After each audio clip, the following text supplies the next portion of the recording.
Hello, everybody. Hopefully, everything's working all right. My camera and my microphone. You're not in the dark. No, it actually doesn't feel too bad in here, even though I got no AC in this office. I just have a fan blowing next to me, which you don't hear it, do you? No, I can't hear it. I got my AC blowing right there. I don't know if you can hear that or not. Nah, I don't hear it. Okay, good. So, yeah, I'm not in the dark for once on a live, So yeah, I'm just decided to get on here and stream because I was just bored out of my gourd. Oh, yeah. So, why the hell not? And also, it doesn't feel too bad in here. Probably it feels like 75, 76 in here, which I can tolerate. Oh. So, it always gets a little warmer in this office than anywhere else in the house. Mostly because I always have the door closed.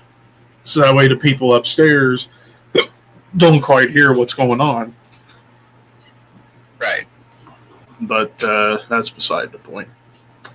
But what you been up to, Maniac? Oh, well, I've been moving around. We're moving my bedroom into the room right next over because I have more space, so it's still in the process of just moving a ton of things. I've got all my stuff on shelves on the floor. It's just, yeah, it's a little disorganized, but yeah. Yeah.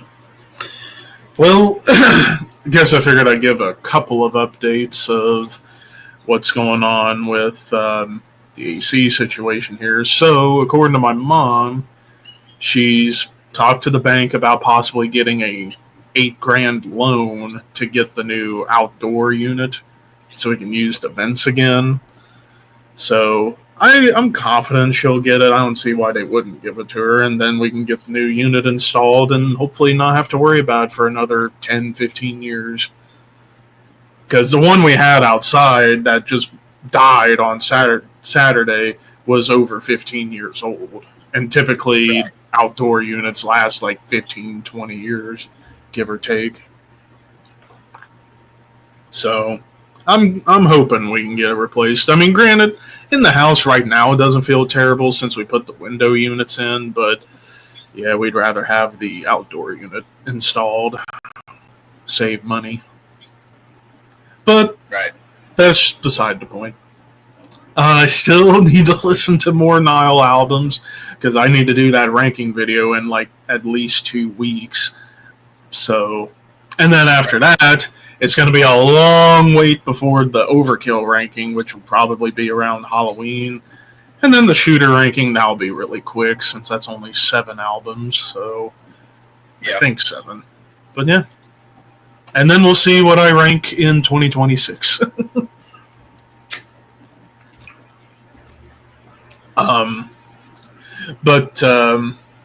So yeah, and then also actually an update as far as like people were wondering why wasn't there a new Horseman podcast episode with my friend Stella.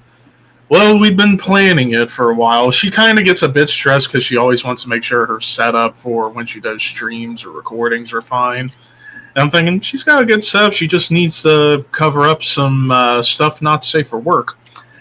And then also she got recently diagnosed with shingles. Oh. But luckily she caught it very early and got the medicine within a day, so it should be okay here in like a week or so. It's just right now the rash isn't bad. It's just like one side of her face is a little swollen. Eesh. But we'll get her back eventually. Don't you worry. Yeah, today's sad day with Ozzy's funeral. Yeah. Like, say what you will about Sharon, but man, you gotta feel for her right now. Yeah, definitely. So the other night, Maniac, when you were MIA, probably for moving stuff and whatnot. I was actually at work. It just at work. We double-checked the Douchebags tier list, and we noticed you added more that even, and now we've got even more added. So I'm going to bring that page up. So let me share screen of that. Oh yeah, and if anybody is watching right now on stream, ask questions. Why the hell not, you know? Right. So this is the updated list from Tuesday when we tackled this. Yep. And now we got a few additions. Of course, we kept Jeff Becerra out of it all because, again, that's still kind of an undecided situation. Well, firstly, there is one douchebag who none of you seem to know who he was. Which was? Well, you thought it was... Well, Boss thought it was Messiah Marcolin. Nick thought it was Johnny Headland. It's neither of them. Who is this guy? This is... I'm actually really surprised Boss didn't recognize this one, because he's the one who brought him up in the first place. This is the guitarist from Goat Lord. Oh, the guy who, what? I forgot. Didn't he kill somebody or something? He killed his next-door neighbor, kidnapped her kid, killed the kid, and then killed himself. So, yeah. Actual stuff. Yeah, there we go. Yep. Well, we've made that. Now we've got that clear. Yep, now that that's settled. Yeah. Oh, hang on a second. All right. So now with the updated people, which now counting Jeff Becerra, so I'll put him down here. We got 8 more people. What? Kicking off with who we got here. Ken Badine. I was starting to think Ken Badine. Yep. I'd say big douchebag, I suppose. I mean, is it proven that he, texted a minor? I don't know. I mean, he did get fired for it, so... Yeah, or maybe he got fired because the band didn't want any backlash from any of it. So, I mean, who knows? But judging by the reaction of everything, I think big douchebag's fair. Yeah. For the time being. Yeah. I'd agree with that. Glenn Benton. I'd say kind of a douchebag. He's not a bad person. He's just an edgelord. Yeah.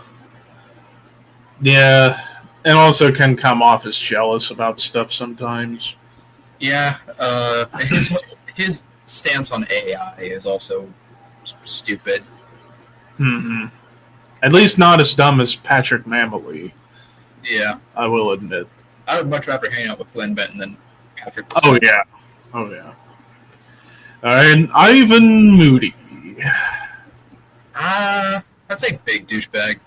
Yeah, just because he just is a fucking idiot. Like I respect how he supports troops and helps people, but I swear when he's writing about this stuff lyrically, it comes off like it's being written by a 13-year-old.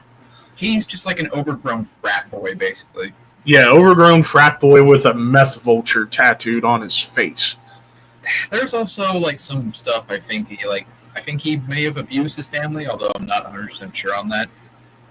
And then there's also, back in 2015, the big rage fit he had during a Five Finger Death Punch show and walked off the stage. Well, I remember, that wasn't the one where he, was all drunk and was, just lied about his mom having cancer, was it? I don't know the full details other than the fact that he just had an outburst and walked off the show. Yeah. But yeah, he's just kind of a big douchebag. Yeah. Who we got here? Shit. Which one is this? This is a more recent one. This is, I don't know if you know the band Gel.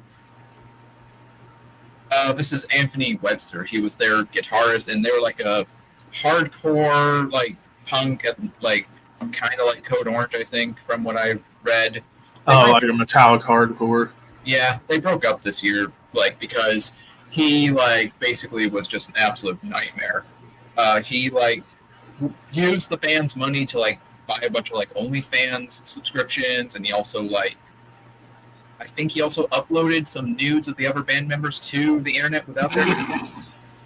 So for that, I'd say turbo douchebag, honestly. Yeah. And I honestly, there's a whole lengthy list of just shit that he did. He's just a real scumbag. Yeah. And on top of that, and it's like, nothing against OnlyFans subscriptions, but using band money for it? Come on. If you're going to do it out of your own pocket. Literally using other people's money to pay for your fucking goon sessions. Yeah. Is this Frost from Spiricon? King of Hell. Oh, King of Hell. Kind of looks like Frost with the face paint. No, it's King of Hell. I mean, he's not as bad as Gaul because he didn't torture anybody, from what I know. Mm-hmm. I'd say maybe big douchebag just because of the whole trying to steal Gorgoroth from Infernus. Mm-hmm. Oh wait, is my microphone loud? I think it's a little loud, yeah. Oh jeez, no wonder it was up to 100. There we go. I put it down to 55. All right, is that better? You're a little quiet now. Hang on. Let me get an in between.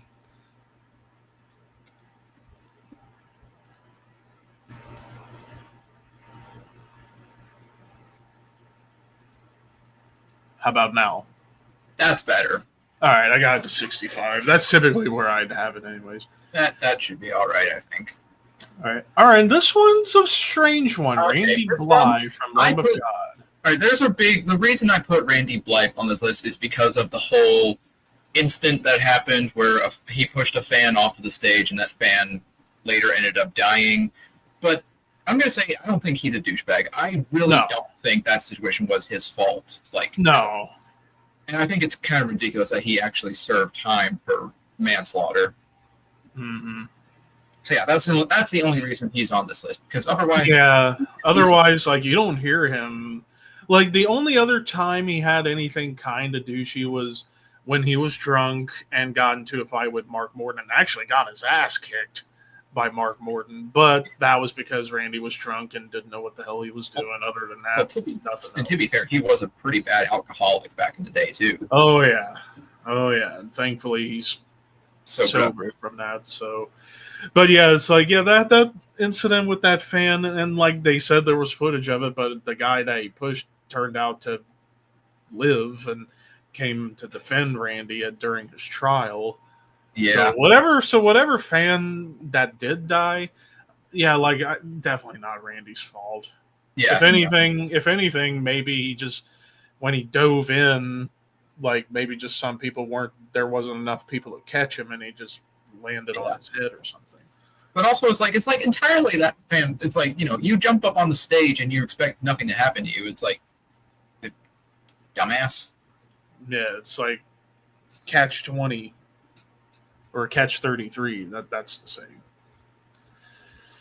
And then Tom Morello. I'd say kind of a douche, just because he says some stupid stuff in terms of political. To me, he seems really kind of smug and really full of himself. He thinks he's the hottest shit. He thinks he's the best guitarist in the world. I'm sorry, dude. You're not even top 100. I'm sorry. Right. And fuck Rolling Stone. He is not the 18th greatest guitarist of all time. Fuck you. Yeah, Rolling Stone don't know shit. They literally placed him higher than Alex Lifeson. How fucking dare you? All right, and then finally, is this Milano. Billy Milano? I'd say kind of a douche. Yeah. Just because... Yeah, the whole thing with he and Scott and Charlie. Yeah. He said some, anti-Semitic shit, too, because, Scott Ian's Jewish and all, which is very douchey. Yeah. So it's aside from that, you don't hear anything else bad about Billy. Oh, one more thing, too. I think KK Warslut should be bumped down to big douchebag because, that guy he sucks, frankly. He said a bunch of racist shit. He said a bunch of like Islamophobic shit too. I think he also got into some kind of altercation with Blasphemy's guitarist as well. And, yeah. Like, he's literally been chased out of his own fucking concerts because he's such a fucking nightmare. Well, anyways, there is the updated list. Even more. So, only 2 and not a douchebag. Max Cavalera and Randy Bly. And then... all the rest, I think, deserve to be where they are. Pretty accurate, yeah. Pretty accurate. It's like, yeah, with Turbo Douche, you got attempted murder, you got abuse, you just got egomaniacs. Theft, basically. Yeah. So, yep, scamming people, and then you got the dude from Shining just being an insane person. Yep. And then, of course, actual scum, the ones who have actually killed or are touched kids. Yeah. Yeah. See, boss, I don't think West Scanlon is not metal, though. Puddle of Mud's not a metal band. Yeah, no, they're a rock band. Grunge hard rock band. Divorced dad rock. Pretty much. If this was like a biggest rock douchebags list, he would. Oh God, the list would be on the floor. The list would be down to the floor. I mean, he would be in Turbo Douchebag, probably. Oh, absolutely. He's been arrested like 500 times. It's insane. Yeah, it's absolutely ridiculous. And to answer the question from Trolling in Paradise, if everything with Jeff Becerra is true, then he would go into like Turbo Douchebag, but I'm still just not entirely sure if that whole thing is even true because it's all very, very spotty at best. Yeah. Besides, and again, I'll always say it's like, yeah, you see the screenshots on Reddit, but Reddit's a fucking cesspool of BS anyways. Yeah. You would have thought if this were a big thing, all metal news outlets would have reported on it, but there was nothing. I feel like all metal news outlets did talk about it, but then it just kind of got forgotten about in like 5 minutes. Yeah, probably because of other stuff, or also there just isn't any real cold-blooded evidence. Well, yeah. Well, I think also right after the whole Jeff Becerra thing, John Allen was outed. Yeah, I think that was a bigger scandal, honestly. Way bigger, yeah. And then, and if it's true that Jeff was on like crazy meds from like a surgery when it happened, then yeah, you'd probably be really loopy and you don't know what the hell you're doing. Yeah. So, G.G. Allen, well, that's punk. He's punk. That's punk. I mean, he would. Remember, boss, this is metal, not rock or punk. Dude, if there was an actual rock, oh my God, the list would be so long. Probably double this list. Probably more than double. Triple even. But, so yeah. Any other lists you've been working on that we could dive into? Oh, here we go. I've got more. Son of a bitch. Let's see. This is here. I've got 1, 2, and again, 3. boss, Ian Watkins, that Lost Prophets ain't metal. No. But yeah, Ian Watkins on a rock list, he would be an actual scum, obviously. Oh yeah, dude, he is beyond depraved. Mm-hmm. I also don't know why that band keeps getting brought up in the metal circles, because they're not metal at all. No. Same with what's that other band, like Blood on the Dance Floor? People keep bringing them up in metal circles. They're not metal. No, Lost Prophets were like emo alternative rock. With Lost Prophets was not metalcore. They were like alternative rock, post grunge kind of. Yeah, with maybe a little bit of like new metal at most. Early on, yes. Yeah. Early on, yes. All right, so we got a couple of really good ones. Ooh, I was waiting on this one to be made at some point. Let's kick off with one near and dear to me heart. Thrash metal vocalists. I see we got a pretty hefty list upon us. Yep, I'm still sending more. man. That Holy crap, we're gonna be here for a while. Yeah. All right, so kicking things off with this is guy from Anacrusis. I forget his name. Okay. His vocals are what I've heard. It's very not- weird. Yeah. Like, he doesn't really sing. It's just kind of like weird, off-pitch weirdness.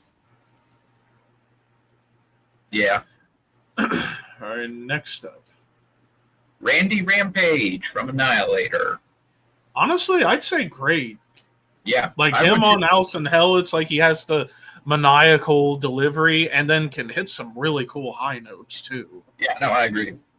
Yeah, like, and rest in peace. I mean, obviously he gets more known for DOA being one of the godfathers of hardcore and punk. Yeah. But when he did metal, his vocals were killer. Like, Yeah. those vocals on Alice in Hell are among some of the best in thrash history.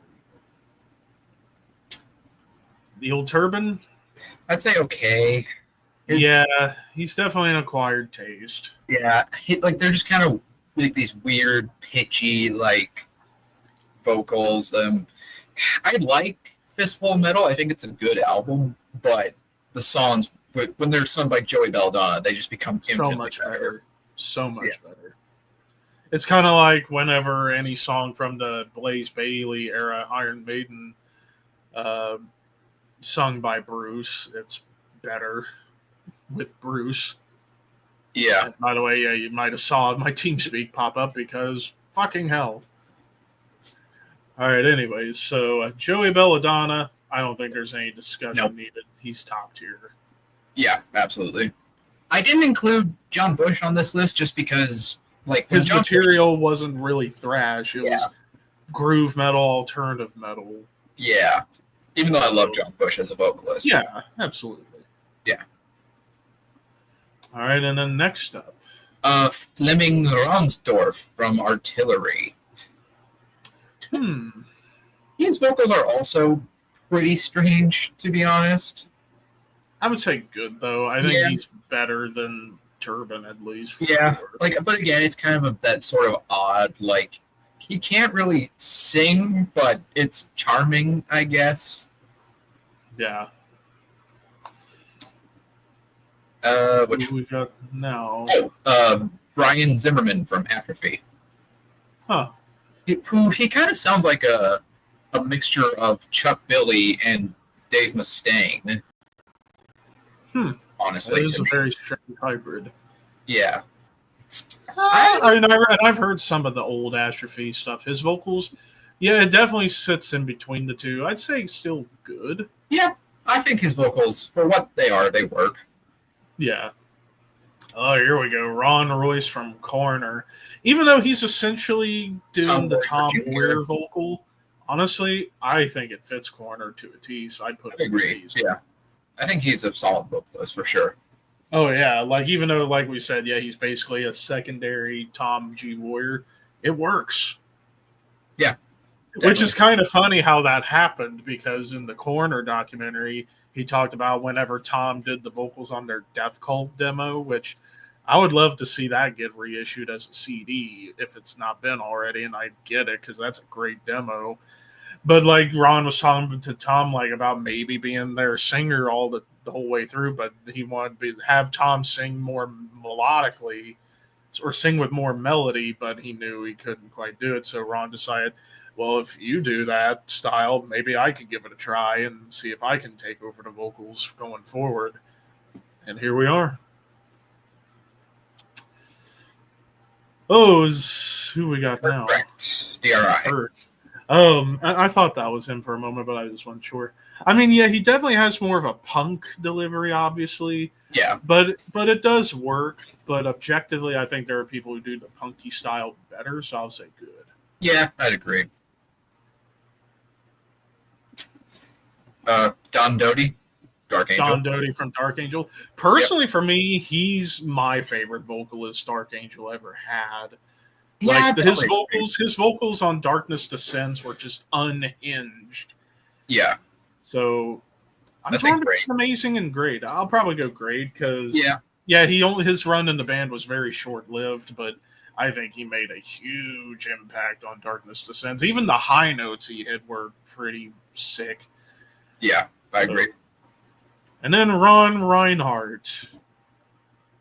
Not as strong. No. Don Dottie, I would say. He's a little bit kind of... Because they definitely kind of changed their sound after Don Doty left. They went for a little more melody.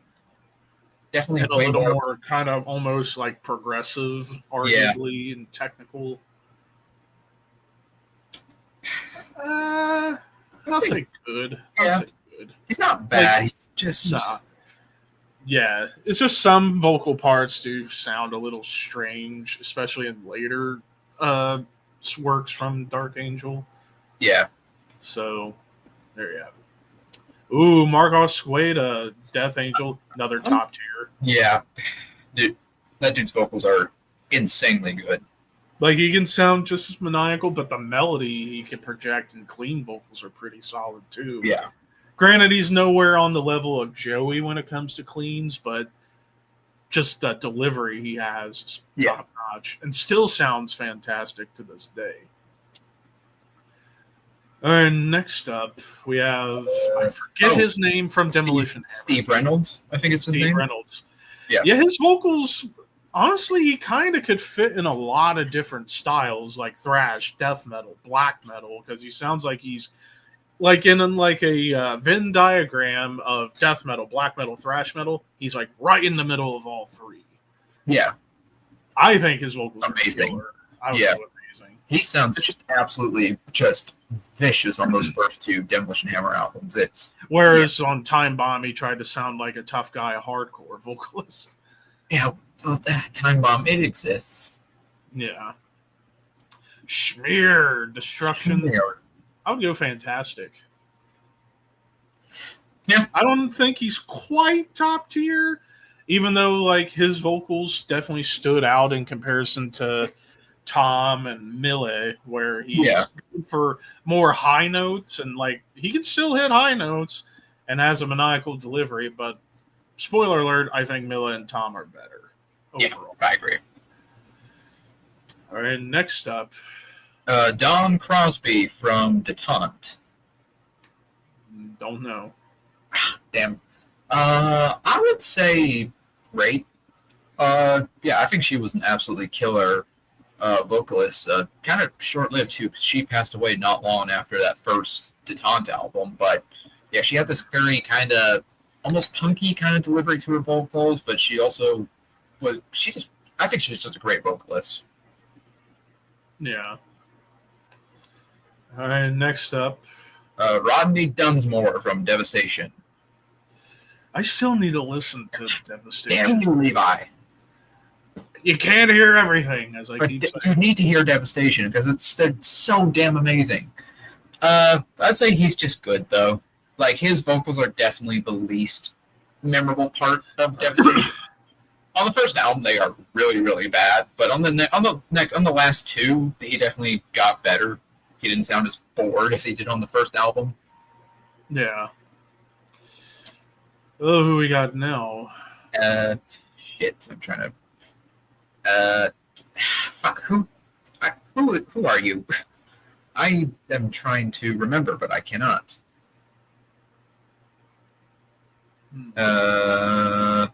Let's see, we had Devastation, so...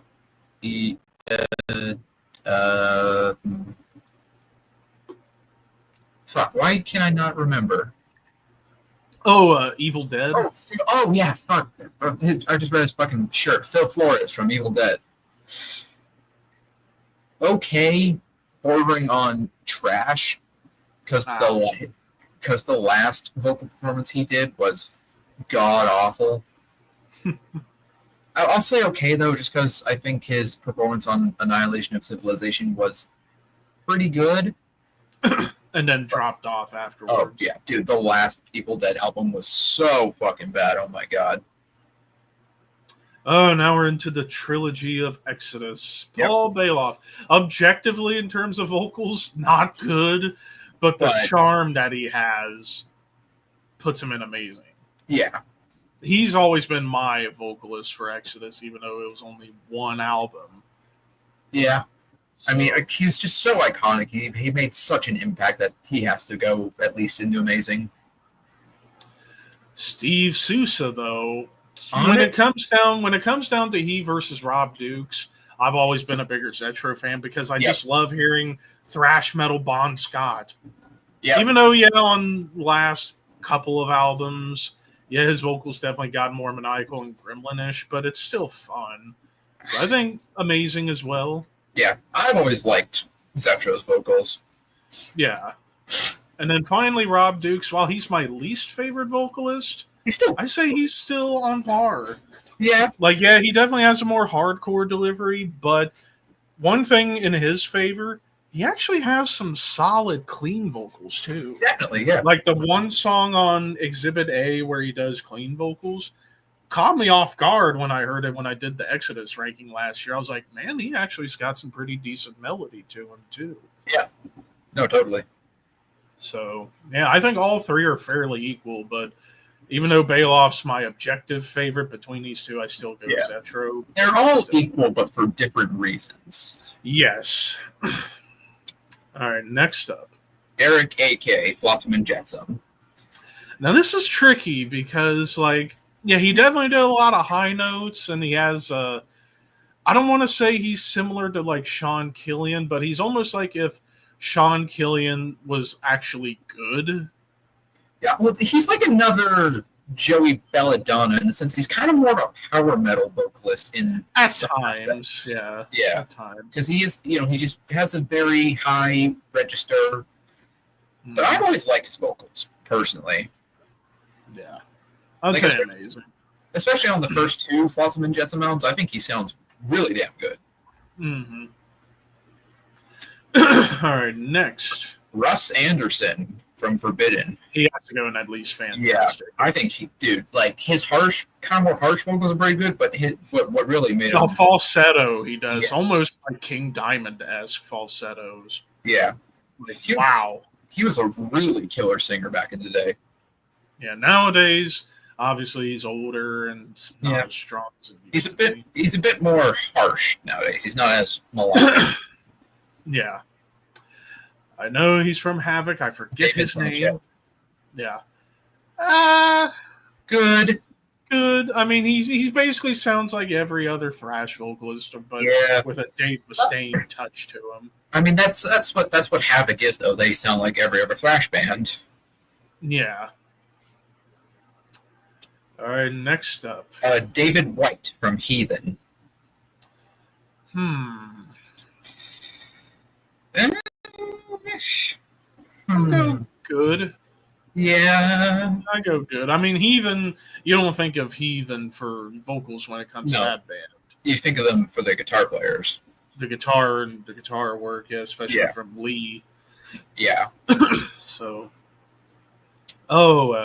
Keaton from Hyrax. Yeah. He's got a strange delivery. Very strange. But I like it. I would say good. He's it's kind of weird, punky, off-pitch vocal delivery, but it definitely works for Hyrax for the sound. Yeah, and there's also a little melody driven in there too. A little bit, yeah. A little bit of melody. Oh, Sabina Klassen, Holy Moses. I say fantastic. Yeah. She's got some feral vocals. Almost pioneering, ladies doing, either black metal or death metal vocals, too. Yeah, she definitely, I think, kind of covers both bases quite heavily. So, yeah, I'd say fantastic. Here we go. Millie Mille. He's top tier in my mind. Yeah. He has the perfect style of thrash vocals for Germany. Well, next to another guy we'll talk about later. But also, even early on, on Endless Pain, great, black metal vocals, too. Yeah. That could have rivaled Korthon and others that were just starting out the black metal vocal style. Yeah. And even the little melody here and there, too, especially in more modern material. Oh boy, Oh man! All right, one of my heroes, good old Dave. Dave Mustard Stain. Thank you, Daniel DK. That's what he said a lot too. Well, objectively not great, but I wouldn't say he's like terrible. I mean, No. like his vocals from the beginning until Endgame, I did enjoy. But then But there's after a cutoff. Endgame, his vocals have dropped. So I'll say okay. Yeah, but see, because I do love his vocals on their early material. It's Like his vocals on Peace Cells and Rust in Peace. Yeah. Even Countdown. I like his vocals on Countdown. He's like another Paul Bailoff in the sense that objectively he's not a good singer, but there's a charm. He's so iconic and so charismatic. It's like it's a tough call. It's really, really tough. I would probably bump him up to good just because of the strength of those early vocal performances, but definitely the later stuff is get a different singer, Dave. Next, David Wayne, Metal Church. He's top tier. I'd say top tier. That dude had an insane range, such like power in his vocals too. Yeah, Like he had that more thrashy bite, but he could also deliver like beautiful, like melodic, clean vocals too. yeah. I mean, especially on songs like "Watch the Children Pray." Yeah, or Gods of Wrath. Mm-hmm. Oh, my biggest idol on this list, good James old Hetfield. Papa Het. I mean, I'd say He top has to tier. go top tier. I mean, not only because I think he's got the perfect, in my opinion, in terms of American thrash, one of the best styles you can go where it's like thrashy but still having melody on it. Yeah, And then objectively, as a vocalist, I think he's one of the best gruff vocalists of all time because, especially like, even though people say what the hell they want, even though I think people are wrong about the last 3 albums, more especially the last one, 72 Seasons, I think that was his best vocal performance in decades. Because like he was hitting high notes on the title track, and I'm like, damn, James, you haven't done that since the 80s. And then, like, obviously when it comes to like his cleans, he's very good, like especially low cleans. Even people say what they want about the song Mama Said off of Load being a country song, but I enjoy it for what it is. But also his singing on that song though is really pretty. So yeah, he has to be top tier because I think in terms of all around, he's up there in terms of thrash vocalists. no, definitely. Patch Wind from Morbid Saint. I'd say fantastic. Yeah, I mean, dude, Just kind of like Steve Reynolds, but a little bit better. well, I think he was even more vicious than Steve Reynolds, which is crazy. And the like, even though he's gotten older, he still sounds great. He just sounds like different because he kind of sounds like Tom Angel Ripper nowadays, and Tom Angel Ripper sounds great, so I think he sounds great. Absolutely. All right, next up. Which one are you? This He looks familiar, but I can't quite put my finger on it. Mortal Sin guy. Oh, Mortal Sin. I think is his name. Yeah, that's like great. He sounds like James Hetfield, the Australian James Hetfield. Like a wilder James. Yeah. Yeah. Like almost like if James and I would say Chuck Billy met and they was somewhere in between. Yeah. I would say. Oh, I forget his name, but from Municipal Waste. Tony. Tony something or other. Yeah. Not Tony as I originally thought. Yeah. I'd say good. Like, yeah, he definitely has a punky style, but it's solid. Yeah, not particularly stand out, but solid for what it is. Mm-hmm. John Connolly, Nuclear Assault. Yeah, so his vocals are strange, but it's kind of like that in between, like hardcore and thrash style. I mean, obviously, Nuclear Assault being a crossover band. Yeah. I would still say good because I think he sounds like, again, similar to what I said about Eric A.K., which I don't know why I said that about Eric A.K., but with John Conley especially, sounds like, again, if Sean Killian was good. Yeah. Like, because they have similar styles, but John does much better job at that style than Sean, which, don't worry, we'll get to him. But next up, another top tier, good old Bobby Blitz. I love Bobby. I mean, the guy sounds the exact same 40 years later. He had a stroke on stage, and he still sounds the same. Yeah, like his range, his tone, none of it's changed. It's been the same from day one to this day. And again, it's just so iconic and amazing that I absolutely love his vocals. And hell, even when he does like melodic vocals or clean vocals, not bad. Yeah, no. Like here, the title track of Years of Decay, like when he's doing melodic vocals, are actually pretty decent. So yeah, he's got some melody to him, which is perfect. And here we go. And still stings. He's gone. Riley Gale. Personally, I think he's top tier. Because his style is almost like if John Tardy were a thrash vocalist and not a death metal vocalist. And so vicious with it, too, he was. Like, you hear vocals on songs like Suffer No Fool, Firing Squad. My God, he absolutely just went for the jugular. Yep. Gone too soon. Way too soon. Next up, Stace McLean. Stace McLaren. Yeah, from Razor. Yeah. I'd say fantastic. Yeah, I love his vocals.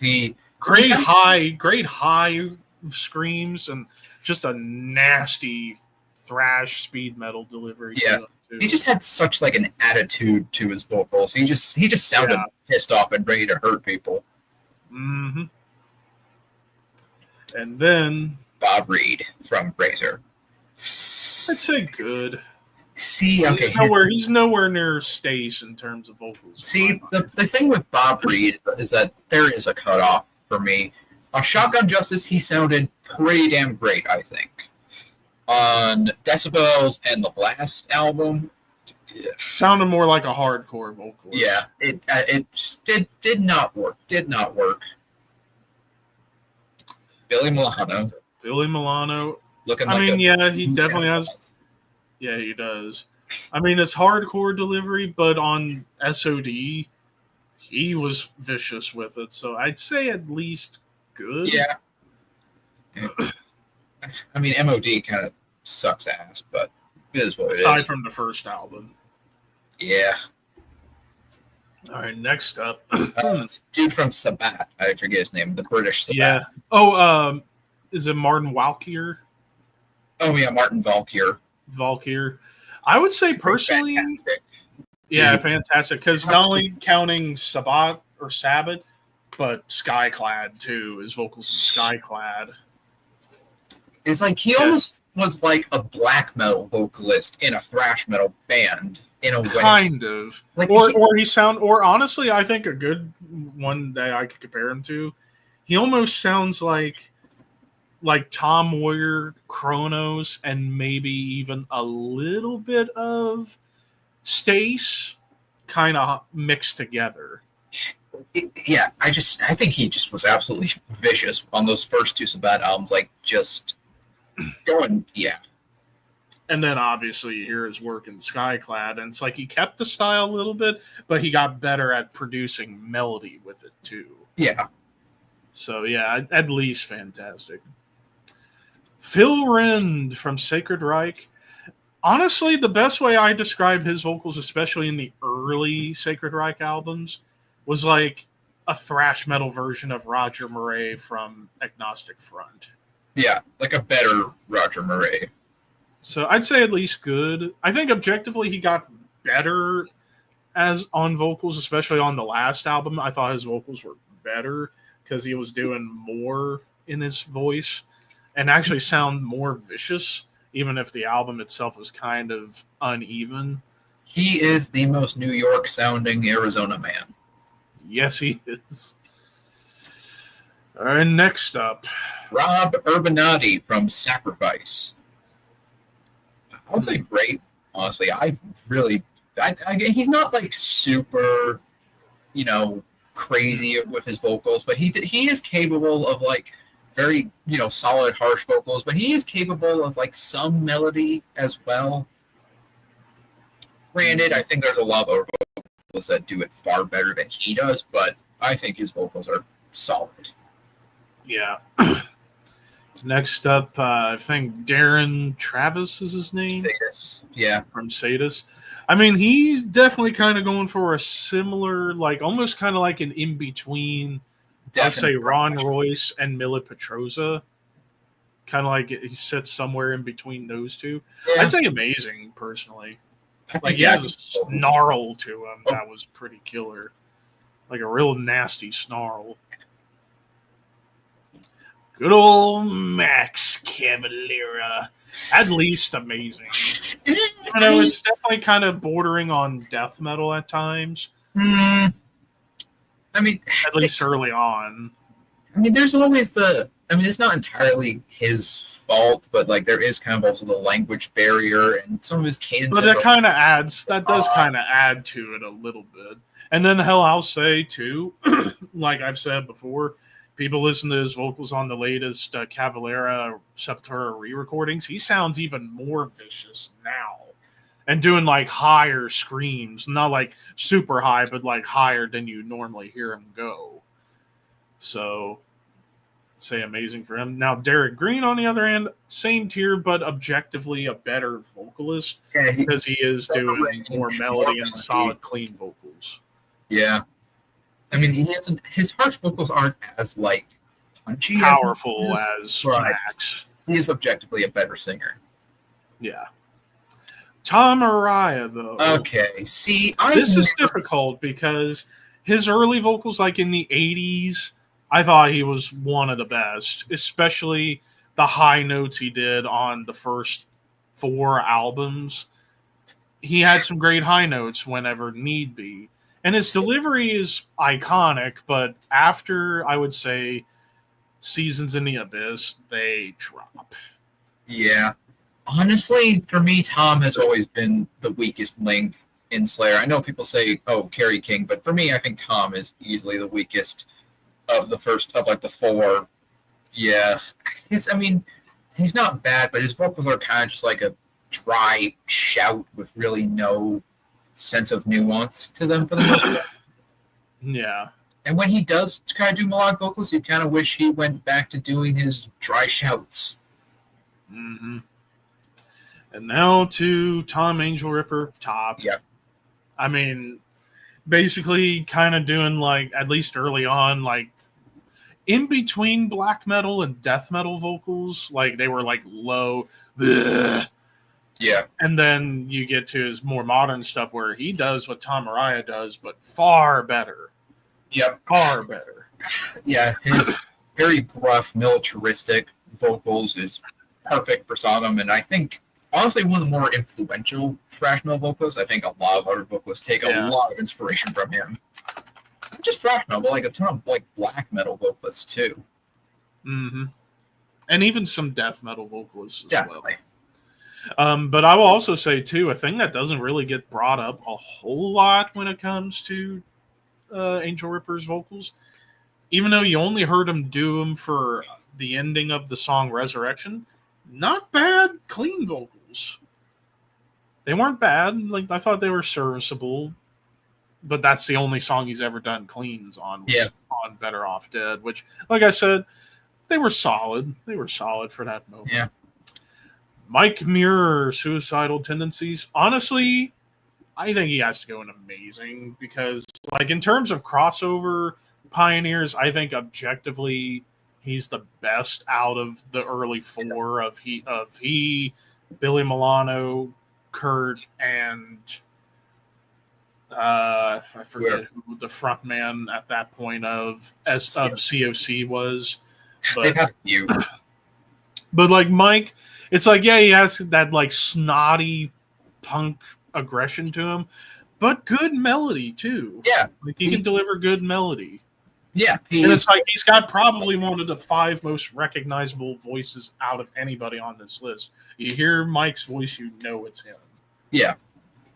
So, yeah. Next up, Guerrero from Tankard. he's Good. It's just kind of standard. There's really nothing special about his vocals. But now to another goat. Chuck. Yep. I mean, again, like probably another one similar to James and Bobby and Angel Ripper and Milla, the perfect thrash delivery. Yep.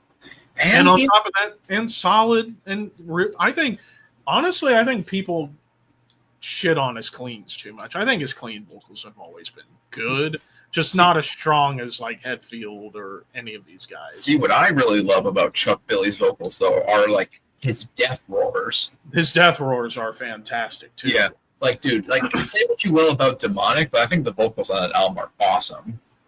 And hell, you hear the vocals he did on the title track of Formation of Damnation. Like, that's borderline a death thrash song. Yeah.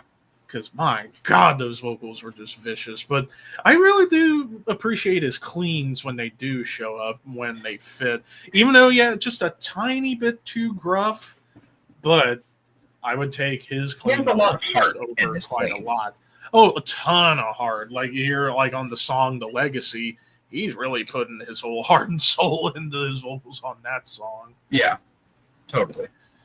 Next up, this is David DeSanto, I assume, from Vector. Yep. David the Douchebag. I mean, objectively, he's almost kind of like trying to be like a thrash metal Chuck Schuldiner, particularly the Sound of Perseverance era vocals. Very mixed bag, but I still enjoy them here and there, so I'd say at least good. Because, I mean, I do like Chuck's vocals on Sound of Perseverance, but just very different from everything else. He just doesn't do them as good, I don't think. Nah. And there are even points where he almost gets into Danny Filth territory. Oh, God, yeah. All right, first trash on Killian, no further discussion. Yeah.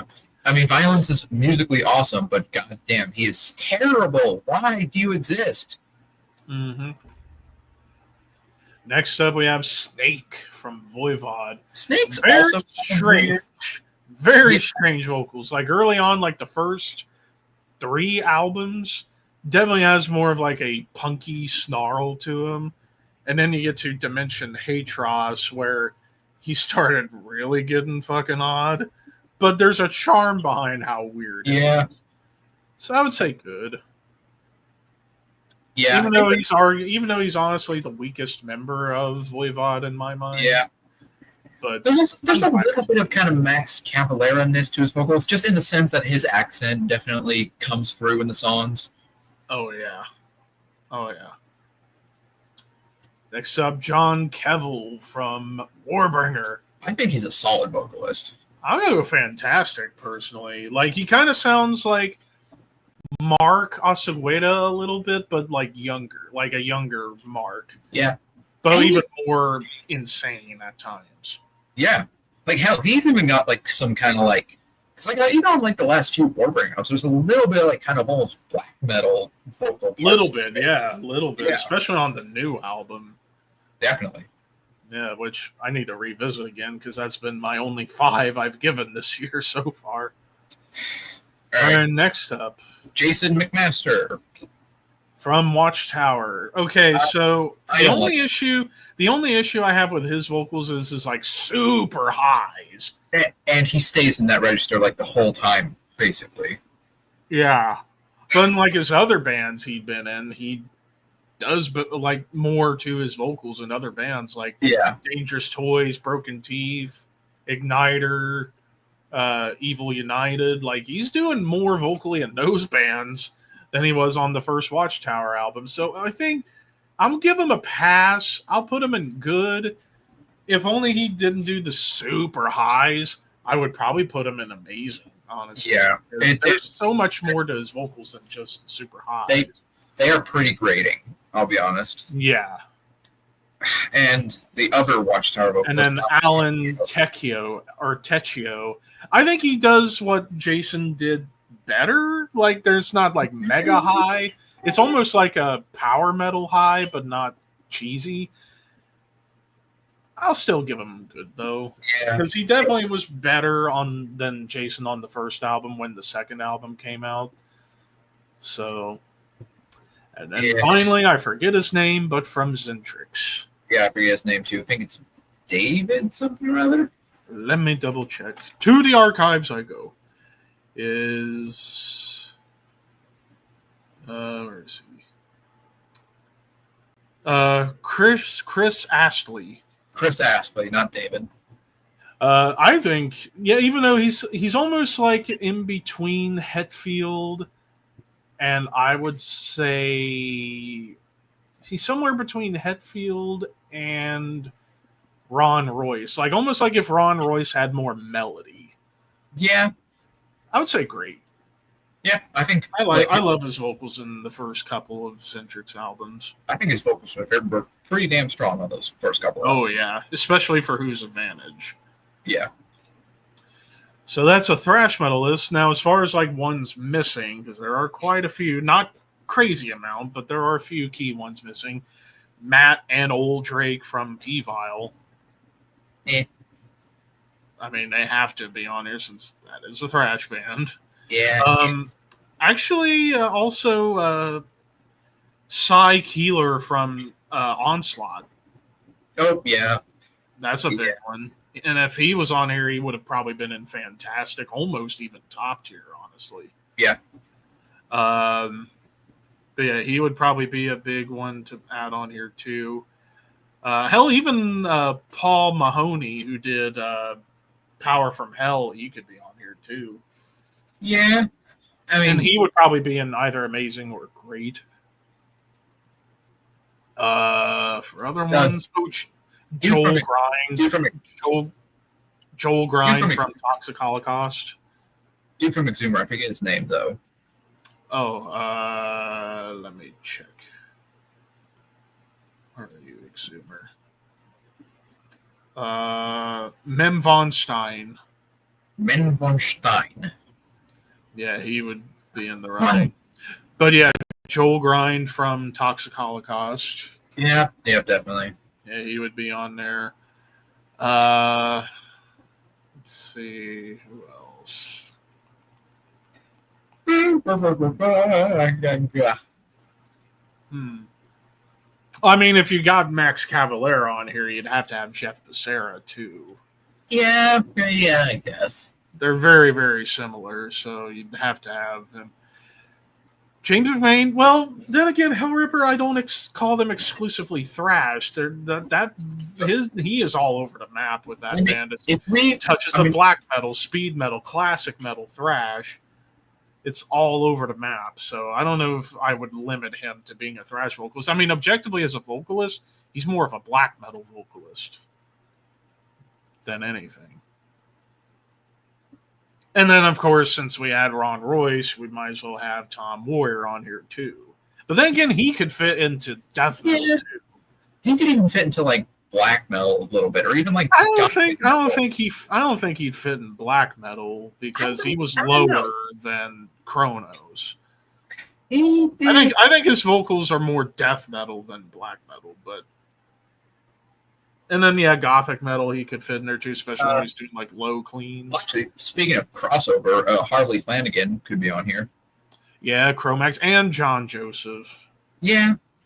They both could be on here, even though I think Harley objectively was much better than John. Roger Murray, because Agnostic Front were crossover for a while. Yeah. So you'd have to have him on here. You could have... who the hell was the front man for Excel? I wouldn't Leeway, like both of those bands. John Cyrus from Agent Steel. Yeah. Even though you don't think they're a thrash band for whatever Quite reason. thrash. I think they're more of like speed metal, power metal almost. I mean, if you are going to count Metal Church as like a thrash band, I feel like you have to count Agent Steel as a thrash band. I suppose. See, other major ones, perhaps.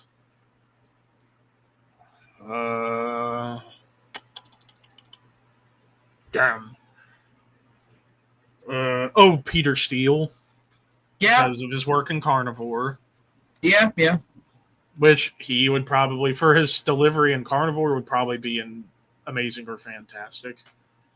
Keith Dean from Holy Terror. Let's see. Oh, actually another one, and he would arguably be in top tier for me. Bruce Corbett from Rigor Mortis.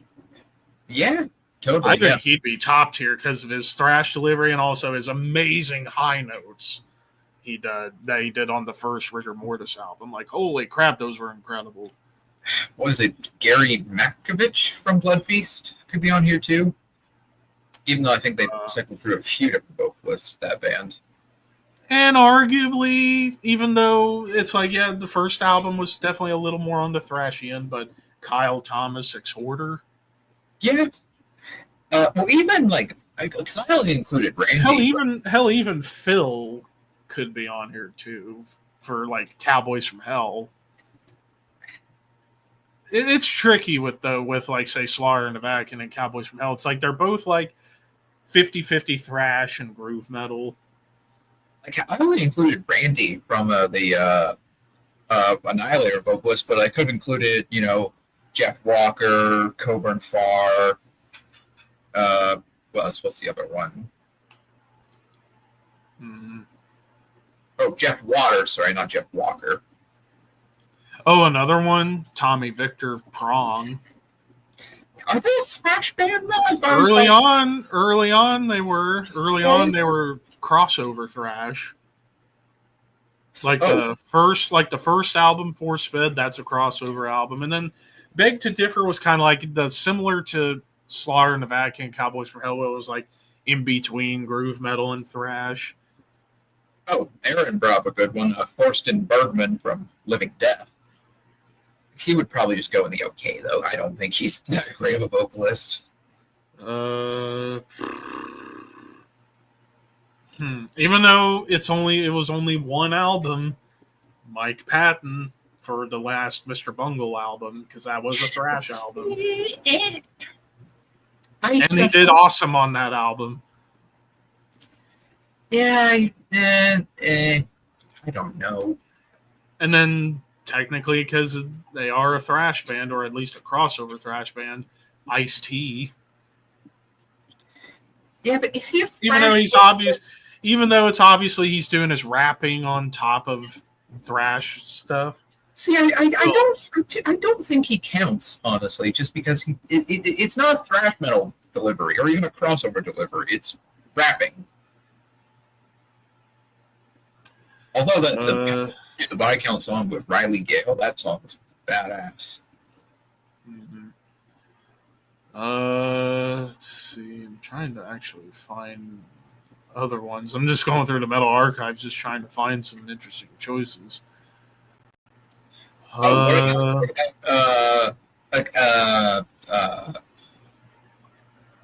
What's his name? From The Haunted. Oh, both of them, Peter Dolving and Marco Arrow. Marco Arrow, that's his name. Yeah. Yeah. He and Peter Dolving could be on this. Yeah, they could both be on here.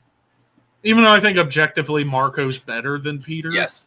Because with like Peter, he has more of like a maniacal punk delivery. Yeah. And then Marco, he's kind of like in between thrash and hardcore. Yeah, with a little bit of death metal. Little bit of death metal too. So yeah, they would both qualify. Oh, damn it! What the fuck is his name? I gotta find his name. I know it's Johan something. I can't remember his last name. Johan Lindstrand from The Crown. Yeah. Even though he could also fit into Melodeath too, but there's a lot of thrash in The Crown, especially Death Race King. So, and he almost kind of fits in between. He's almost like if Thomas Lindbergh was a thrash vocalist and not a Melodeath vocalist, at least on that album. Right. I think that's all the major ones, at least off the top. Yeah, I mean, we could go on about a bunch of like more obscure bands, I guess. Like, fucking. Oh, actually, one more I completely forgot about.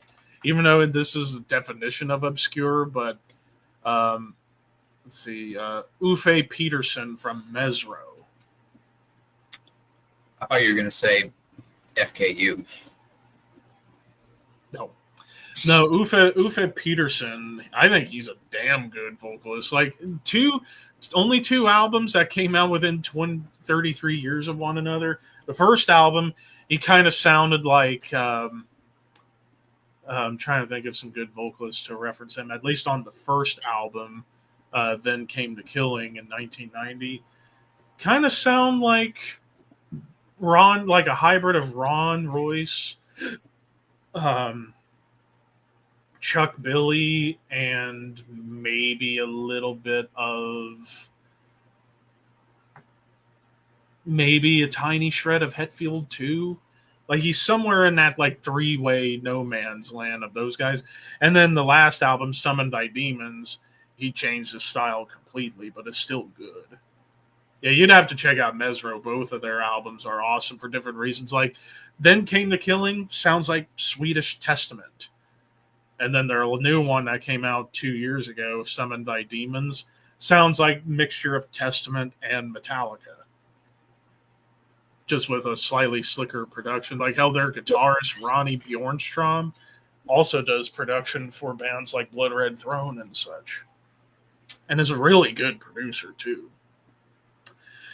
All right, so now moving on to another list. Let me grab it. Speaking of thrash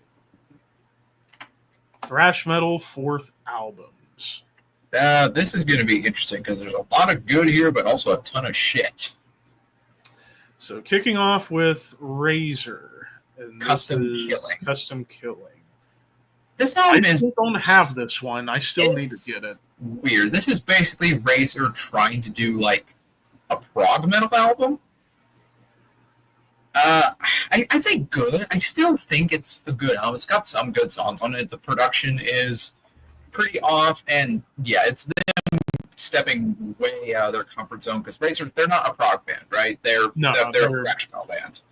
They're speed metal, thrash metal. Yeah. Yeah, but there's like 2 songs here that are both like 15 minutes long. It's like, what are you guys trying to do here? Slayer, South of Heaven, fantastic.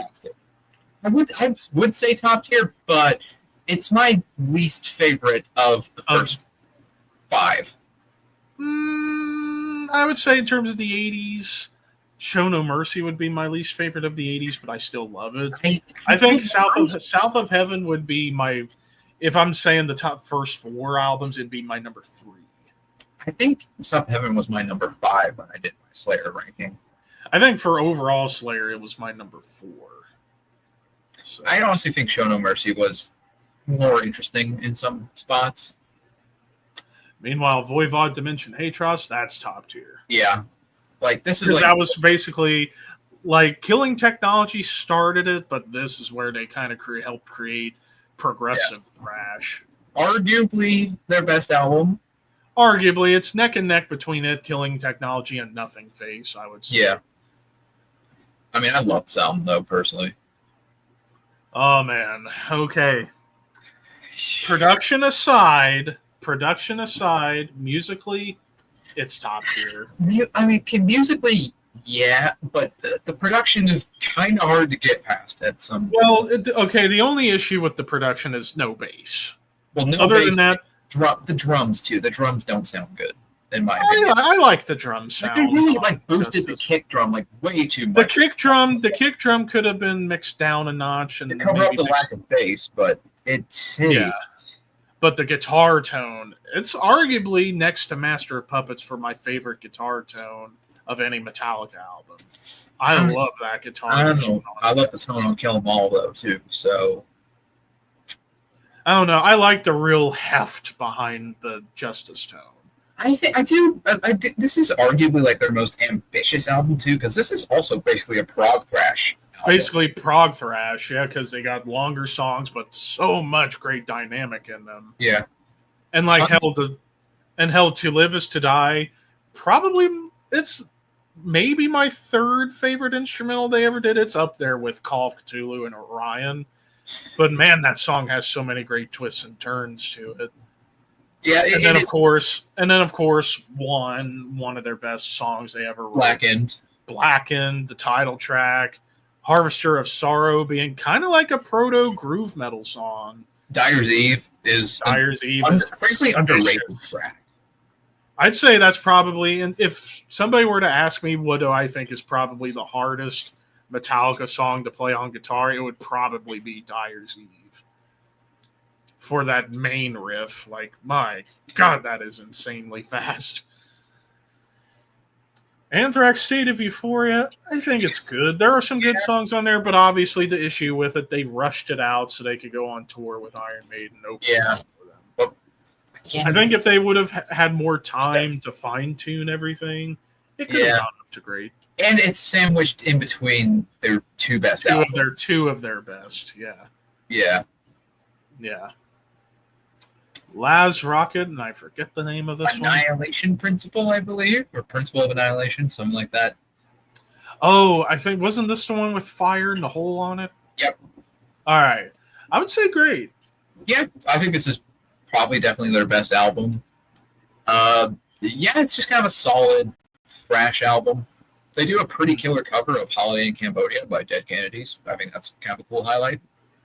And also the music video for Fire in the Hole features wrestling legend Sting back in his early WCW days when he had the blonde flat top. How about the music video for Know Your Enemy? Huh. I'm not sure, though. All right, next up, Living Death. World's Neurosis. It's not my favorite from them. I'd probably say good. Yeah. Extreme Aggression, though, that's a top tier. Yes. That was my number 3 Creator album. That was my number 2, I think. But yeah, Extreme Aggression fucking rips. DRI Thrash Zone, I would say fantastic. Not my favorite DRI album, honestly. No, my favorite's Crossover. I mean, I like... What happened? Oh, we're back. I don't know what happened there. But I was going to say, with Thrash Zone, it might be my number 2 favorite DRI album. I don't know. I'm a bigger fan of Crossover, like, just because of just how fast that album went. Whereas, like, I think with Thrash Zone, it's still thrashy, but it's slower than Crossover. Like, Crossover was, like, blazing fast, like, almost death thrash fast, even though it was still very much Crossover. Oh, Boss has a question. Yeah, I'll send you an invite after we do this list. Overkill, Years of Decay, that's I'm still tempted to say it's my number 1 Overkill album, but I don't want to commit to it yet. It's a toss-up, really, between a few of their albums. Oh, yeah. It might be but also one of the big things that makes this album even better, Terry Date's production. Yep. Like, that guitar tone from Bobby Gustafson is just massive. I think I might be a bigger fan of, like, Horoscope, but Years of Decay is fucking amazing. I mean, for the song Elimination alone, yeah, that's probably still their best song. Evil Never Dies. That, too. And Time to Kill, the title track, Who Tends the Fire. Yeah. Every song is amazing on it. And it's still crazy to think in 89, Terry Date did this album, did Soundgarden, and Dream Theater. All in the same year. And yet the weakest production of the 3 was the Dream Theater album. Was that the first Dream Theater album? The first one, When Day and Dream Unite, yep. Which nobody talks about for whatever. As much. Well, it's because it's the only one James LaBrie didn't do vocals on. They should have stuck with that same vocalist. They should have. Charlie Dominici, he was way too advanced for them. Even like he sounded like he should front like a Journey cover band because he sounded very much like Steve Perry, but only in the high notes and not much else to his range. And then you have James Bree, who sounds like a fucking. Well, early on he was great, and then he obviously dropped. Yeah. Suicidal Tendencies. Does this really count though? Because this is like Apparently mostly the band says re-recordings. apparently the band says it's their fourth album. Apparently Well, the band it's not really. It's basically mostly re-recordings of But songs I from don't How know. I Laugh Tomorrow. But apparently it counts as a studio album. I don't know. I don't think it counts, The band. but I don't think it counts. So I'm just gonna leave it. But out. if we were to rank it, I honestly wouldn't. I wouldn't know because I've actually not listened to it. I just only know it's like mostly re-recordings. I mean, I'd say it's probably good. I mean, Yeah, it kind of because it came out. It came out in between probably their two best albums, How I Laugh Tomorrow and Lights Camera Revolution. Yeah. So yeah, it's sandwiched in there. And then Cryptic Slaughter, Speak Your Piece. Your Piece. Oddly enough, the only Cryptic Slaughter album I've listened to is Convicted, the first album. I've not heard this one. So I yeah. need to listen to the rest of Cryptic Slaughter though, because Convicted only is a vicious album. Yeah. I still need to get more into Cryptic Slaughter. Holy Moses. Good. It's fine. Like it kind of starts off like you think you're gonna get something really heavy, but it's kind of just a little more punky than their other material. Weirdly. Destruction, Cracked Brain. I'd say fantastic. Yeah, I do really like that It album. could go in the top tier, but I don't know if it beats Eternal Devastation for me. I don't think it's quite as good as Extreme Aggression or Years of Decay. Yeah. Exodus, Impact is Imminent. Personally, I think it's amazing. I mean, yeah, it's arguably the heaviest Exodus album, and yeah, it's compressed, but hey, the songs were awesome on there. There's some nasty riff work on it. Yeah. So, I mean, out of like the early, like the first four, I think it would be out of the first four. If I'm just saying the first four albums, it would be my number 3 behind Fabulous Disaster and Bonded by Blood. I think it's better than Pleasures of the Flesh. Yeah, I agree. So, all right, next up, is this Mekong Delta? Yeah, I do like Mekong Delta, but I've not heard this album. Apparently, it's their best one according to some people. So, who knows? And we have Tankard. The Meaning of Life, which I haven't heard. It's okay. Yeah, it's Here okay. comes the best of all of them, arguably, and that's Rest in Peace. I don't know if it's the best of all of them, but it's a damn good Well, the only other one on this list left that could give a run for the money would be this one, but we'll get to that. I don't know. I feel like Years of Decay kind of gives it a run for its money a bit. I don't know, but like Rest in Peace, it's my favorite Megadeth album of all time. Same. I mean, every song on there, even Dawn Patrol, is awesome. I still love Dawn Patrol, even though it's just a bass riff. I love that bass riff. I'd love to be able to play it. But like Holy Wars, Hangar 18, Tornado of Souls, Five Magics, Take No Prisoners, Tile Test, you get the idea. Sodom, Better Off Dead. In my opinion, the most underrated Sodom album of all time. I think it's an amazing album. I think I'd probably bump it down to great, personally. It definitely shifted, like adding in more speed metal and like classic heavy metal into their sound. Yeah. And then coming on, and it's also sandwiched between two of their best albums. Yeah. And also, you had another new guitarist with Michael Hoffman from Assassin come in, which he did a great job. Song-wise, you have some great tracks on here. The Saws, The Law, particularly the extended version, Resurrection, Stalin Orgel, Captured the Flag, the title track. I forget where I put it in my Sodom ranking. I think I think it was my number 6 or 7. Or maybe even number 8. It was somewhere in that range. I honestly cannot remember. I'm not even sure if it cracked my top 10, to be honest. Testament, Souls of Black. I'd say it's about kind of like Better Off Dead. No. I think it's great. Yeah, dude, I'd it's a say good album. fantastic, bordering on top tier. I think that album's amazing. I'll go amazing. I mean, it definitely sounds like what was like a combination of the New Order and Practice What You Preach, but doing what they did on Practice What You Preach, but better. So, yeah, I'll go up to amazing. I think the melodies on that album are just insane. Like, especially the leads. I mean, like the lead on the title track is fantastic. The leads on the Legacy are some of the best like emotional leads. Yeah. Arguably Alex Skolnick's like best lead work. Arguably. I mean, then again, that's hard to really argue because it's like every album he did, there's incredible leads. So it's really like take your fucking pick, in all honesty. Dark Angel, Time Does Not Heal. I think it's amazing. Musically, it's definitely bonkers. It's calling for definitely more of like a progressive style. I mean, hell, the hype sticker says this album contains over 246 riffs. Yeah. I love that album personally. Like in terms of like their more technical proggy stuff, I definitely think it's better than Leave Scars. Yeah. At least the production they got right on this one. Whereas not the biggest fan of the production on Leave Scars, but then again, both albums still don't compare to Darkness to Sin in my mind.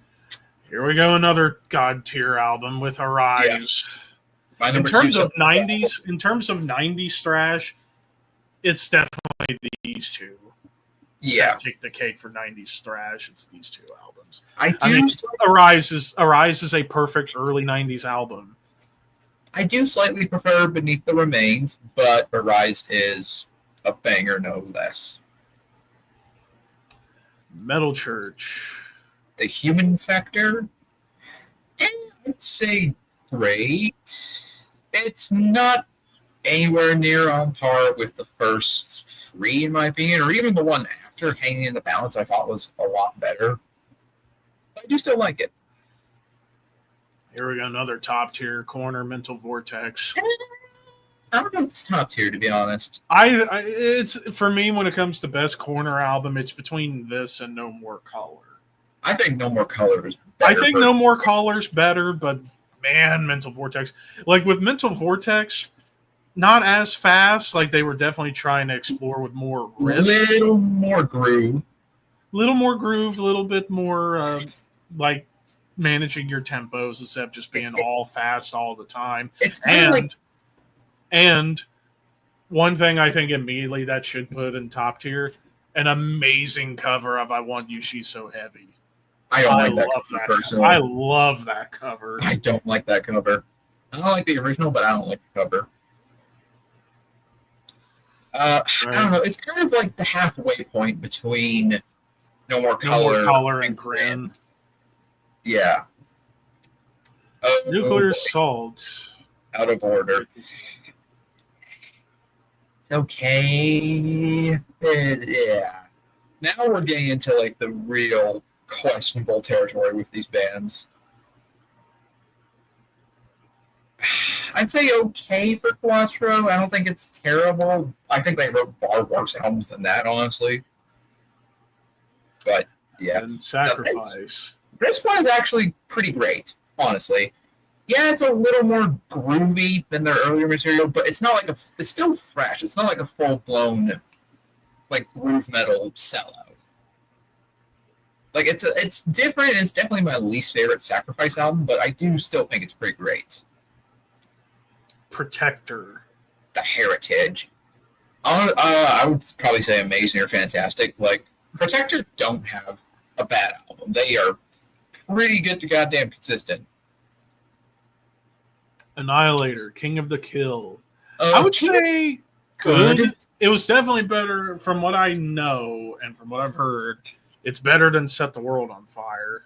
Yeah, because they got a little bit more of the aggression back, a little bit more of the heft. I mean, the riff on I think it's the title track.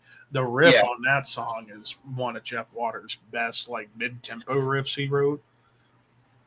Yeah. Sacred Reich Heal. I don't like that album.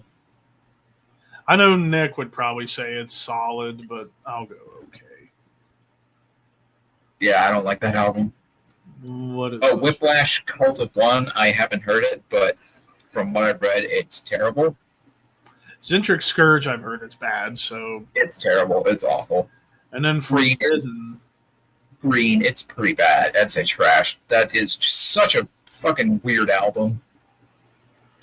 And then Sadus. Elements of... No, it's not Elements of Anger. Is it? No, that's the third one. Elements of Anger. Elements of Anger. What the hell was the third one? Why can't I remember the name of the third one? Hang on, I can look it up for you. A Vision of Misery. Vision of Misery, yeah. Excuse me. Yeah, they went like a little more prog on that album, I guess. It's okay. It's fine. Artillery. Back.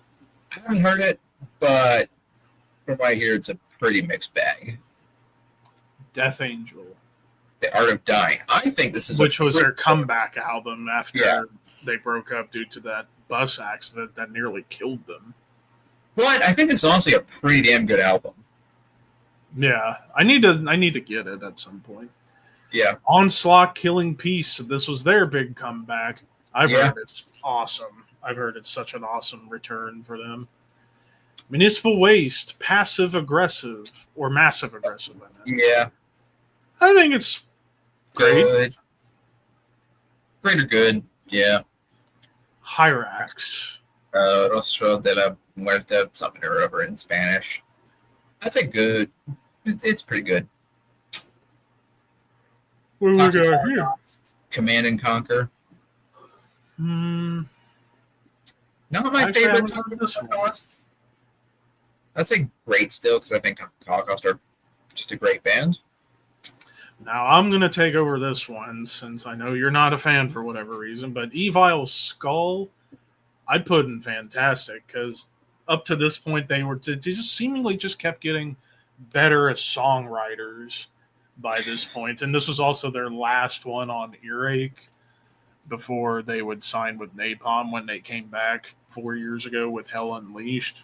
But yeah, Skull, like they were able to balance like basically their everything they did up to that point, like thrashy songs, some mid-tempo riff masters, some melodic songs, but managed to do it all in a very damn good package. What was this one? Warbringer, fourth one. Empire I still need to listen to this one. I've heard it. I'd say great. It's not up there with like Woe to the Vanquished or Weapons of Tomorrow, but or it's even the new album. Yep. No. Exhumer to Raging Tides, for me, top tier. I loved this album when it came out. Wasn't this one 2016? Yeah, I think it was 2016. Yeah, I remember I did review it when it came out. Granted, I hardly remember that review for anything good because I had to deal with a fucking asshole in the comments that I'm not going to go into further because then I'll be here forever. But no, and it was like morbid shit too. But no, I love the album, and I flat out said like this and the follow-up sound like what Slayer should have been doing in their final couple of albums. Like they sound more like Slayer albums than half of Slayer's albums. Yeah, weirdly. So yeah, I loved that album. In fact, I had it pretty high on my year-end list in 2016. Havoc, Conformicide. This one I know is very divisive because there's a lot of people that think it was their best, and then some that thought it was just okay. I'd say I'll say good or okay. It's not. I get what they were going for, but I think it fell flat more often than not. Next up, Heathen. Definitely my least favorite album of theirs, but I'd still say great. My big issue with this album is simply the production. It's way too clean, way too polished for thrash. Mm-hmm. Is this Evil Dead? Yep, Trash. That album is fucking terrible. That's the worst album on this list. I will not be hearing any dispute. And then Blood Feast. Infinite Evolution. that album was pretty great, I would say. Well, there you have it. Thrash metal 4th albums. So, yeah. Of course, some expected ones in the top tier here, but a couple unexpected, like Exhumer and Corner and Void. Well, I guess I shouldn't say Corner's unexpected, because I know that a lot of people would say it was their best, even though it's between it and No More Color for me. I don't know which I would pick, but I love. But I don't think I would do a Corner ranking just because it was only 4 albums. I might do a retrospective. 5 albums. Or 5 albums. Well, they might qualify for a ranking then, even though it'd be probably the shortest ranking I'll ever do. So it's R.I.P., Punishment for Decadence, No More Color, Mental Vortex. Yes, and Grin. But, yeah.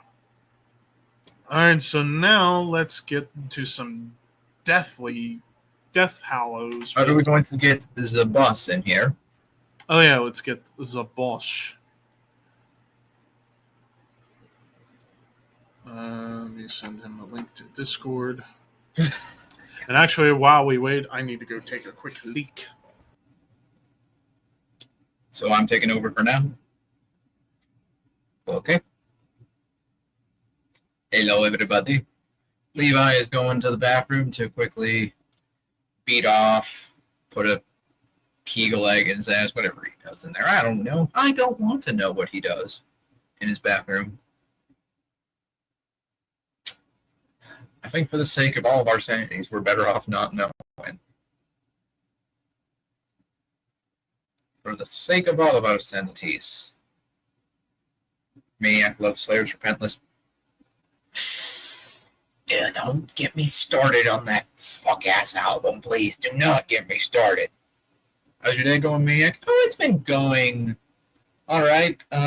Like I said earlier in the stream, it's just been kind of a bit chaotic and disorganized just because we're moving all my stuff, and it's still just everywhere. Like, it's just, you guys can't see it, obviously, but it's just kind of all my books, all my music stuff is none of it's sorted, so I just got to go through all that. Probably have to buy some more shelving just because I don't have proper like places to store my music still. I just don't, because I just keep them on my shelf usually. But yeah, I want to get like a proper CD rack, set shelf, whatever. Yeah. But yeah, otherwise I say it's going pretty all right.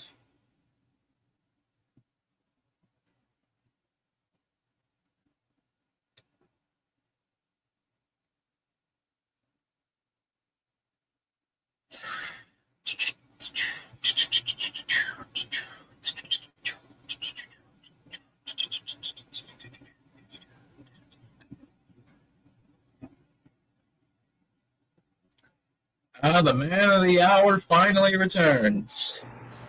What do you mean finally? I was only gone for like 2 minutes. Alright, and the boss is here. I got a guest with me. Aww. I don't. Look at his little Actually, this face. one was in trouble earlier because I woke up early and I went back to sleep. Come to find out, she was getting into my Saint Anger fucking CD case and she ripped it up. So now I not only have to buy Saint Anger again, I gotta buy Hardwired to Self-Destruct again because we got that too. Jerk. Damn. Anyways, hi gentlemen, how are we doing today? It is a lovely Wednesday night. I'd argue she did you a favor by destroying your Saint Anger CD.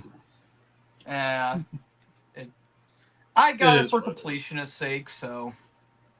Yeah, I didn't even buy it. It was just gifted to me. No, Lulu, and that's not even a Metallica album. It's not Metallica canon, so it's half Metallica, all right? It's half of a Metallica. Half Metallica, but it's not canon. It's more than the Lou Reed canon, but regardless. Death metal. So Death Metal 4th albums this time, and we got quite the list here. So we're starting off with a fucking banger, gentlemen. Yep, with Human, which goes to the top. Tier. That's my favorite Death album. Yeah. It's lower. It was lower in my ranking, but I still love it. I mean, you really can't go wrong with any album in their catalog. No. Dude, really the fucking riff on Suicide Machine is so good. That triplet chug on the opener, man. Dude, flattening of emotions, lack of comprehension. Dude, the every solo- track. Vacant Planets. Dude, Together that's as solo on one. Vacant Planets. It's a perfect blend of progressive and technical that Chuck was going for. Yep. Mm-hmm. Which makes me even more sad that Shred ranked Chuck as number 6 on his Death lead guitars. Just out of principle, he should have been at 1. Yeah. And it's like when it Him comes to about his leads, rankings, like I don't know. which is worse, that or him ranking Sad Wings of Destiny as number 12. Oh, the next time I visit up there and I hang out with Shred, I'm gonna have a chat with that dude. Believe me. I'll give him a pass on the Chuck thing because he's a guitarist. I'm not. True. But with Priest, it's like I'm gonna say number 12 for Sad Wings. Really? Weird. That boy needs a big he needs some talking to. Jeebus. Oh God. But anyways, Alright, moving what do we on. got next? Napalm Death, Utopia Banished. Top That's tier. another top tier for That's me. a fucking Yeah. banger. That album's like it's the perfect blend of From Enslavement to Obliteration and Harmony Corruption.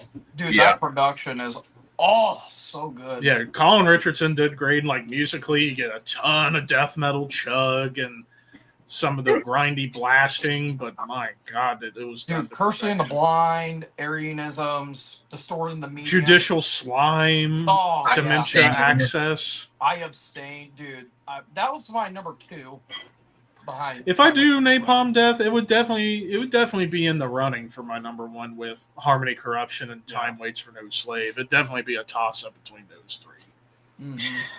Bolt Thrower, Fourth Crusade, for me, that's another top tier. Yeah. In my opinion, I know, it's your the best opinion, Bolt it's your Thrower list. album. It's a great album, but it's not my favorite. I still like War Master more. It's definitely 1A, 1B with War Master for sure. It's Well, I mean, you can't really go wrong with Yep. Bolt Thrower either, so. Yep. No. no. Pestilence Spheres. I've not listened to it. It's I don't- okay. I don't plan on listening to it. Yeah, It's okay. it was definitely the beginning of This is the when they ends went- of Pestilence. This Yeah, is when they went like full blown like dog death metal. but not doing it like in the level of Death or Atheist. No. Definitely getting It's a like little. if you ordered Unquestionable Presence from Temu.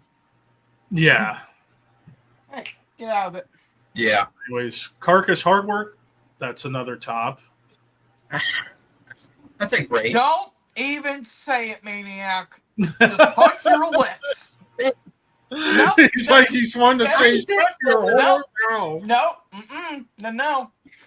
I haven't even listened to the album. There's yet better I in Carcass's probably know- catalog, okay? Don't make me call Nick. I will get Oh Nick. God! No, don't He's like, pull are that. you fucking kidding me? Don't bring that back.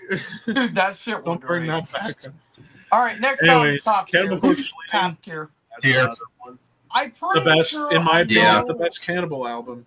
I'm pretty sure I know where I'm going to rank that when I do Number my 2. Cannibal ranking. Yeah, Dude, the hooks on that album are so damn good. and even some of the By melodies, far. like Yeah. I was just saying, by far the best of the Barnes era. Yeah, well, Tomb of the Mutilated would be kind of in the running, but yeah. I would say in terms of I think the songwriting, the Bleeding definitely outweighs it. Although Yeah. I will say, if It's Hammer so catchy. Smashed, if Hammer Smashed Face was on the Bleeding, though, it would be like, what else can you do? You know. It's Yeah. basically a great Honestly, hit. actually, wait. If both Hammer Smashed Face and A Skull Full of Maggots were on the Bleeding, it would be the greatest hits album. of Yeah, Cannibal essentially. Corpse. Dude, she was asking Yeah. for Fax Murders, Stare Through the Eyes Return of to the Dead. Flesh featuring some of the most underrated lead melodies and solos of their whole Strip career. Rate and Strangled, Title Fuck Track, with a and Knife. the whole album. The whole album's incredible. Mhm. Obituary World Demise. It's a drop off, but I still think it's great. It's good. Yeah. Well, It basically, was don't have definitely a a drop track off like from that. the first.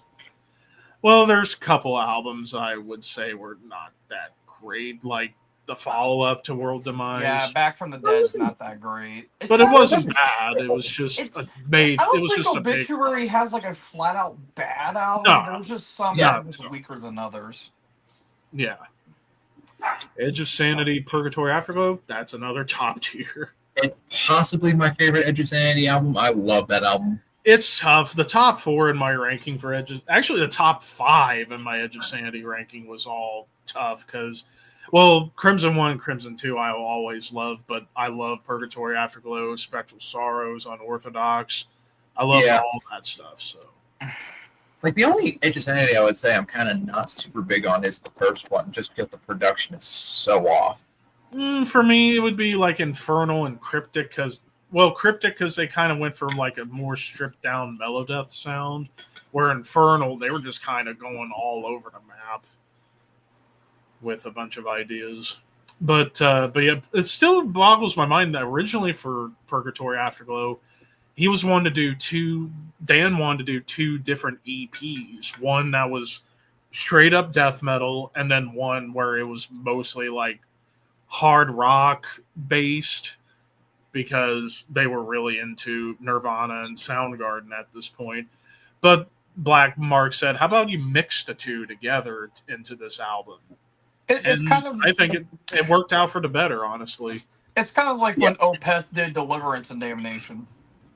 To an extent, I mean, like the more hard rock inspired stuff on Purgatory Afterglow was still really heavy. It's just he had more clean vocals on those songs. Well, I'm saying that like Swan. But the death metal, the 2 separate things. But then like the heavier death metal songs on there, like Of Darksome Origin, Twilight, man, those are great. Anyways, moving on, we have Unleashed with Victory. It's okay. It's definitely not when they started getting bad. Yeah, I mean, it's not quite down there with the worst of the worst, but it's getting there. Unleashed in the mid to late 90s was rough. Yeah, in the early 2000s. And even early 2000s. Yeah. It's like, what are we doing here? Okay, Morbid this one is Angel, divisive. Domination. I I'd mean, say it's good. The problem is that it's stuck between 2 great albums in Covenant form. Yeah. Yeah. I've said this before multiple times, I'll say it again. This could have been one of the best death metal EPs of all time if they had just cut off the fat, but they didn't. I mean, And there are some fucking bangers on that album. Like, dude, Where the Slime Live, Dominate, Dawn of the Angry, I This see Big War, Years to Hear. Yeah. but There are some great songs. yeah, Yeah. but Even though Caesar's Palace, I know some of you guys don't like, I still like the that song, but I would say that should have not been on here. Same Hatework with Hatework. sucks. And Inquisition was okay. And then the interludes I could have lived without. So basically if you had everything minus the interlude from Dominate to This Means War, yeah, it would be arguably the greatest EP in death metal history. Yeah. Yeah, again, it's divisive. I still like it, but it's by far the weakest of the day. Oh yeah, I still love like it. I still 90s love output. it's the weakest of the 90s Morbid Angel albums. it. Yeah. Malevolent Creation, is this the fine art of murder? No, this is Eternal. Hmm. It's okay. Like, this album is just famous because they obviously scream the N-word in one of the songs, and that's really the most notable thing about it.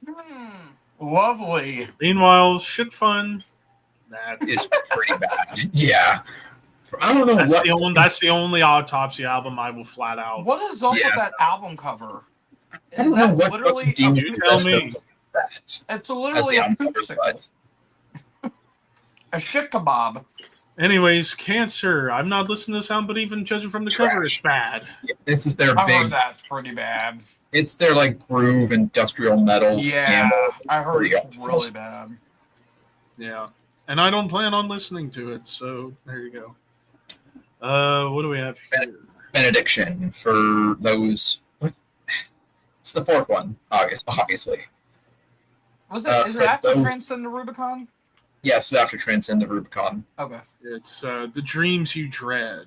The Dreams You Dread. Yeah, I've never that's heard a good still. It's a little more groove oriented. It's a step down, big step down from Transcend the Rubicon, but still decent. Top tier. Back to top tier, we got Slaughter of the Soul. Yeah, I figured that would go there. It's the defining Gothenburg Melodeath album. Arguably the best Gothenburg Melodeath album. I would argue. I would say yes. I would say yes. I mean, yeah, you have Edge of Sanity, but they weren't from Gothenburg. But in terms of the Gothenburg scene, it's the benchmark. Yeah. Even though sonically it's almost more of a thrash album. Oh yeah, there's a lot of thrash. But man, you got such beef on that album. Even though it's Annual Rock shows up on that album. And they killed it. And then another top tier, Hypocrisy Abducted, where they made the full transition to Melodeath after Fourth Dimension was like the in-between classic death metal and Melodeath, but this is where they went full-on Melodeath. And the HM2 tone on it's so good. And even though it's Melodeath, Hypocrisy album, it might be my favorite too. Even though it's Melodeath, it's still pretty damn vicious. It's honestly.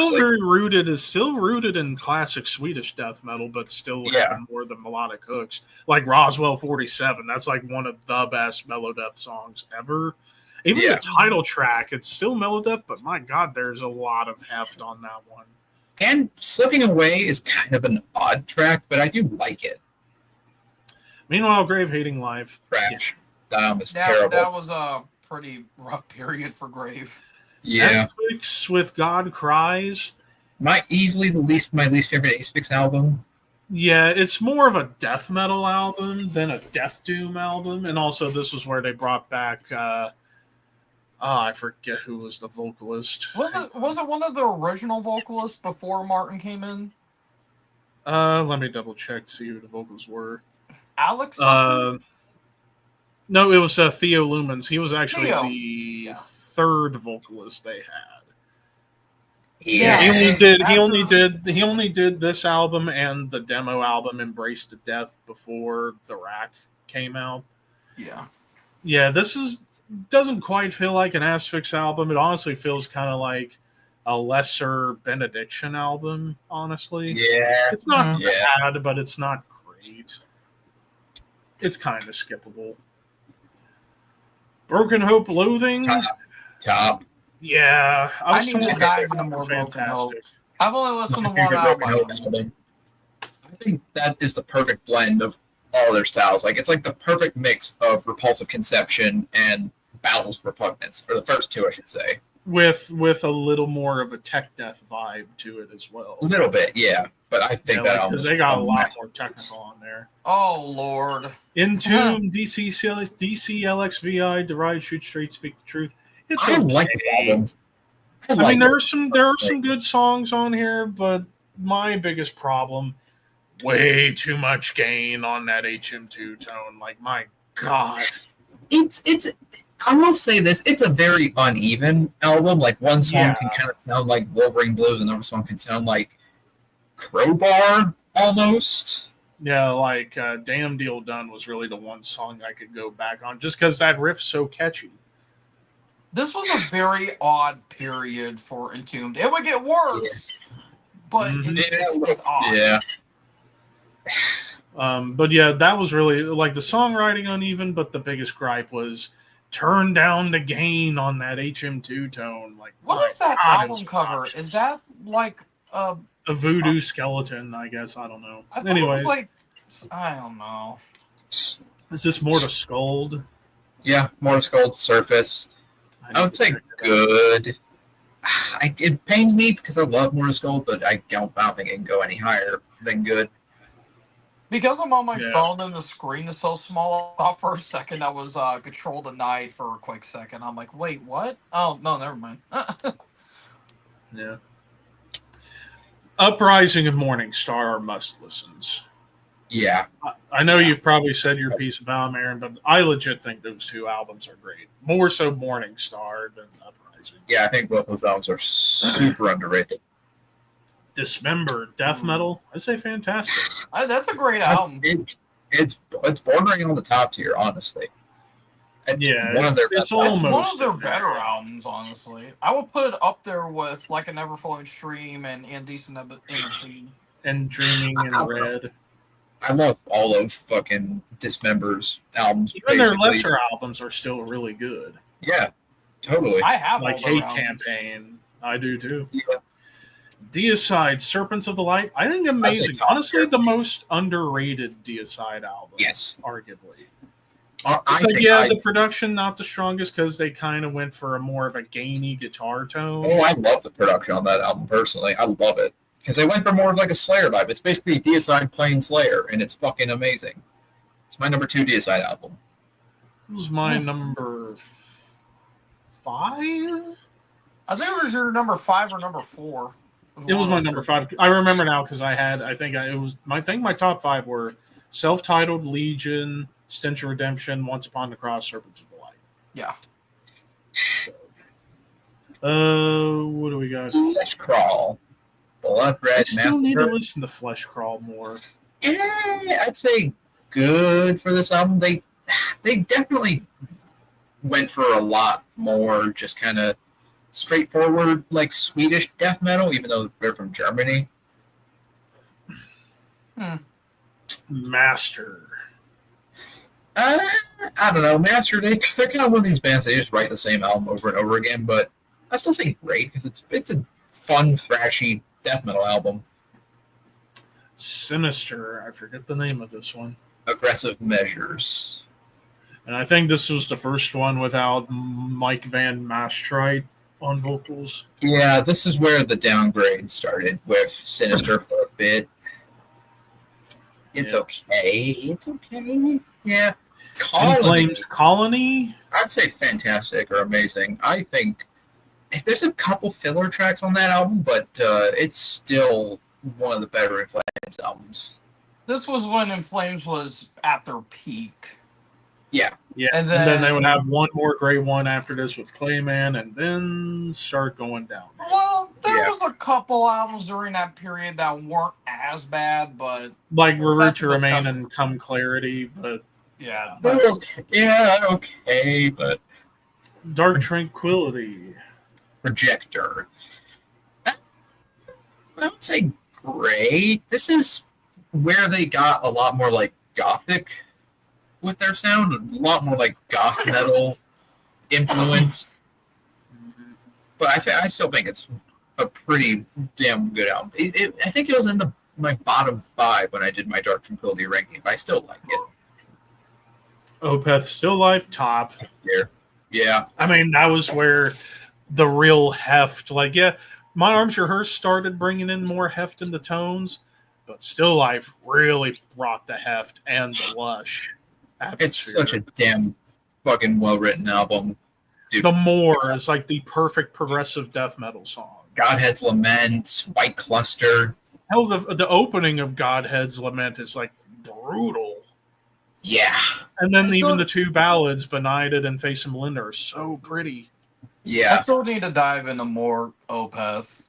Oh, this is like one of the I mean, Yeah. Again, Opeth I'm not really like huge into prog, but like Opeth is one of them like prog death metal acts I actually don't mind. There's a Well, couple I'm albums telling I really like. you, I'd say the next album you should listen to should be Still Life. Yeah, I'll 7 think about it. songs, but man, all of them are amazing in different I ways. love their last album, dude. That last Oh, album me too. blew me away. Yeah, that Hell, last I'll say too, the way Still Life starts with the More, like the first almost 2 minutes where it fades in with the pretty clean guitars and such, and then into the like folky classical acoustic. Oh, it's like, could relax on the beach to that. I've listened Before to the 4 heaviness. Opeth albums, but only have 3. I have Blackwater Park, Damnation, and their last one, but I have listened to Deliverance. Yeah, you should also get My Arms Your Hearse, Watershed, Ghost Reveries, Yeah. Orchid, Morning Rise, and then I Cloud I plan on getting some in the future. Honestly, you could get every one of them. And it's like, yeah, Heritage and Pale Communion, not the best, but they're still good for what they are. Yeah, I think they're pretty boring. I don't to be think honest. they're bad. I don't think they're bad. I think they're both good for different reasons, even if they are sudden shifts. But anyways, Deceased. Supernatural Addiction. I'd say amazing. Here comes another top. Vader. Yeah, I have that. Maybe album, my favorite Vader album. It's my number 2. It's between it and De Profundis for sure. Yeah, I think De Profundis edges it out slightly, but Litany is such a fucking vicious album. Vital Remains, Dawn of the Apocalypse. I'd say amazing. Yeah. And again, it's a little long because Vital Remains is the whole thing. Vital Remains I don't have. That's when they went full like black and death metal. I do have Dawn of the Apocalypse. I don't have the Christianized. I do have it. Yeah. Yeah. No, that Cataclysm, the Prophecy. I've not heard it. Me neither. I don't like Cataclysm, so yeah, I've never heard it. I still need to check out Shadows and Dust. That's the big one. Their last album was okay. It didn't have solos on it. It was just kind of boring. The Chasm. That's a top tier album right there. Dude, Processions of Post. Chasm, damn it. Dude, that album is so damn amazing. Maybe their best album, but I mean, that's a tough call because every Chasm album is fucking incredible. Incantation, Infernal Storm. I'd say great. Great. Yeah. It's an awesome album, but yeah, it's not. It had the follow Diabolical Conquest, though. Yeah, that's a tough album to follow. That's a tough one to follow. Cyanide was this Divide and Conquer? I would say great or amazing. I think it's not my favorite Cyanide album, but they're pretty damn consistent. Cryptopsy and Then You'll Beg. I heard this one's actually not good. It's not good, dude. The vocals on this album are terrible. I heard the vocals in the mix are very flat. Yep. Like I've heard snippets of it. It's like, ooh, this isn't that great. Yeah, no, it's not good. I would honestly maybe even bump it down to trash, honestly. I heard they were on a good album run, too, with their first 3. Yeah. Oh, here we go, another top tier. My favorite no further words needed. Gorguts from Wisdom to Hate. Much better than amazing and fantastic, honestly. I'd probably say amazing. Yeah. Because I think they would end up perfecting the sound further on Colored Sands, probably. Yeah. Again, much better than Obscura. I wouldn't say much better, but better. I don't know. Obscura is just not good at all. Here we go. Arch Enemy, Wages of Sin. Fantastic. And it's fantastic. Honestly, for me, this is like the last Arch Enemy album that I actually really get into, because after this, they drop off for me. No, Anthems of Rebellion and Doomsday Machine, I think. I really like Doomsday Machine. But after Doomsday Machine, they dropped off a little bit. Well, the new album's got some damn good stuff on it. I like the new album. Again, it's definitely the best one in my opinion since Doomsday Machine. What is this? Christian, Ageless, Venomous. I would heard say this was good. The big problem with this album is, the production on this album is pretty off, but it's still good songs. I mean, Christian, are just a pretty kick-ass band, songwriting-wise. Oh, what do we got here? I can't tell. Is it lagging behind for you guys? Because it's lagging behind for me. No, it's not lagging on my end. It's just probably you. Oh, Deeds of Flesh, Mark of the Legion. Yeah, Deeds of Flesh, Mark of the Legion. That's a top tier album for me. I fucking love that album. Necrophobic Blood Hymns. I'd say amazing. We just went over that in what was that, 02 albums or something like that? Yeah. And then Vomitory Blood Rapture, top. Dude, that's possibly their best album. Sadistic Execution, fuck. I would say amazing. It's not as good as the first 3, but I still love it. I mean, Sadistic Execution, they're just a fucking bonkers band. Mortician, Darkest Day of Horror. Okay. It's okay. Which Yeah. one was that? Monomarth versus the World, fantastic. Yeah, I do like that album quite a bit. Dying Fetus, Stop at Nothing. I'd say fantastic. Amazing. I would say amazing. Like, it's definitely not as good as Destroy the Opposition. No, it's. I don't But even there think are so. some great songs on there, like One Shot, One Kill. Particularly, I like the live version from, I think it was Party Sand 2007. I like that version of the song better than the studio version because it's faster. Monstrosity, Rise to Power. Honestly, in the same tier because, I mean, all of Monstrosity is awesome, but I would maybe argue Rise to Power might be their weakest, but guess what? It ain't that weak. Yeah. So it's awesome either way. Suffocation Souls to Deny. I say good, but it's still lacking. It didn't even feel though it like was a comeback album. Yeah, The no, self-titled felt more like a comeback than this. Yeah. Actually, I think I like the Souls to Deny more than the self-titled, to be honest. Suffocation's problem is that they peaked very early on in their career, and they never really captured the magic of those first. Well, three Pinnacle albums. of Bedlam and the new album have. Hymns from the Apocrypha. Yeah. I'll say Hymns That's of the when they're Apocrypha. starting to is the get best back one. there. Yeah, I think Hymns from the Apocrypha is their best since Pierce from Within, I would say. Cattle Decapitation, Humanure. I would also say amazing. That's a great album cover. Yeah. Yeah. Can you tell how pretty and artistic it is? Yeah. Jungle Rot, Fueled by Hate. I'd say great. Yeah. I need to dig listen to into more old- Jungle Rot. I feel like I need to I'm listen to missing out on old Jungle great Rot. stuff. I listened to the last album and it was alright. They're kind of like another Obituary, I'd say, pretty much. Like, they're pretty much Wisconsin Obituary. Internal Bleeding. I forget the name of this one. Onward to Mecca. The only Internal Bleeding album I've listened to is the first one, which I love. Yeah. I would still say great for this one. Yeah. Yeah. I mean, in terms of slam, they're still the best, I would argue. Aboard is this Slaughter and Apparatus? I think this is the one before Slaughter and Apparatus. Hang on, let me double check. Because I know the one before this one was the big one. Gormageddon. Yeah, which is... It's the archaic Abattoir. Yeah, Archaic Abattoir. I couldn't remember the name of it. Which I hear is one of their weaker ones.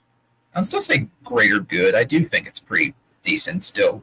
I need to check out some early Aborted. Their last one did nothing for me, but Yeah, me neither. Too many guest features. Yeah, too much. And the production maybe a little. It was too And the overproduced, production, too. yeah, even though it was Dave Otero, and I usually love his production, doesn't fit for Aborted. Aborted needs to have a little bit At of a times, raw it felt like it was a intensity. deathcore album at points. Yeah, it kind of had that vibe a little bit. But the previous album, Mania Cult, was banging. Yeah, I heard that was great. Like I heard Terror a couple Vision was songs. pretty good. Retrogore and Necrotic Manifesto were awesome. I need to listen to Global Flatline, Slaughter and Apparatus, and hell, even the Purity of Perversion, the debut. Disgorge, and I forget Parallels the name. of Infinite Torture. Yeah, which was their last album too. And it's their weakest, but I'll still say great. I do think it's still good. It's just different than what they were doing originally. Mhm. Yeah. All right, next Yeah. up. Oh, Top another tier. top tier. My favorite Nile album. I'm gonna be God. again ranking them in a Yeah. couple weeks. I still gotta think about this. God damn, dude, the riffs. Drawn and Quartered. I forget the name of it though. I might Hail have. Infernal Darkness. I think I have this one. I'd Let say me top. check. I'd say top tier, fantastic. That's maybe their best album. I love it. Again, Drawn and Quartered. They're the perfect blend of immolation and incantation worship. Yeah. I was just trying to double check to make sure if I have this album or not. Yes, I do. Also, Extermination Revelation. I have that one too. Unholy That Assassination. one's up there too. Decapitated Organic Hallucinosis. In my opinion, maybe the weakest of the original Decapitated run, but still amazing. Yeah. I mean, like, again, I'm a bigger fan of Winds of Creation and Nility. Melody, yeah. But yeah. Skinless. Top tier. I forget the name of this Top. Dude, that album is badass. Is that Trample the Weak Hurdle Trample to Dead? the Weak Hurdle to Dead. Yeah, I hear so. this is always like the big one for Skinless. Yeah. Yep, that album is fucking badass. Evil, here. Angel Corpse, Lucifer and Lightning. I think this is their weakest one, too. Yeah, definitely their weakest, I'd say. Still, yeah, it's okay. Oh, one near and dear to my heart, Blood Red Throne, Come Death. To me, top tier. It was my number 2 Blood Red Throne album when I did the ranking. Yeah. Like, my God, those songs, like the production, great balance, like it sounds well produced. But man, especially songs like Rebirth and Blood, especially the bridge where you get like little guitar strumming, but you get like a great bass melody on there. No New Beginning is killer. They even do a great cover of Gorguts Disincarnated, where they actually, instead of playing like the really fast, like instead of doing the thrash beat, they're blasting over it.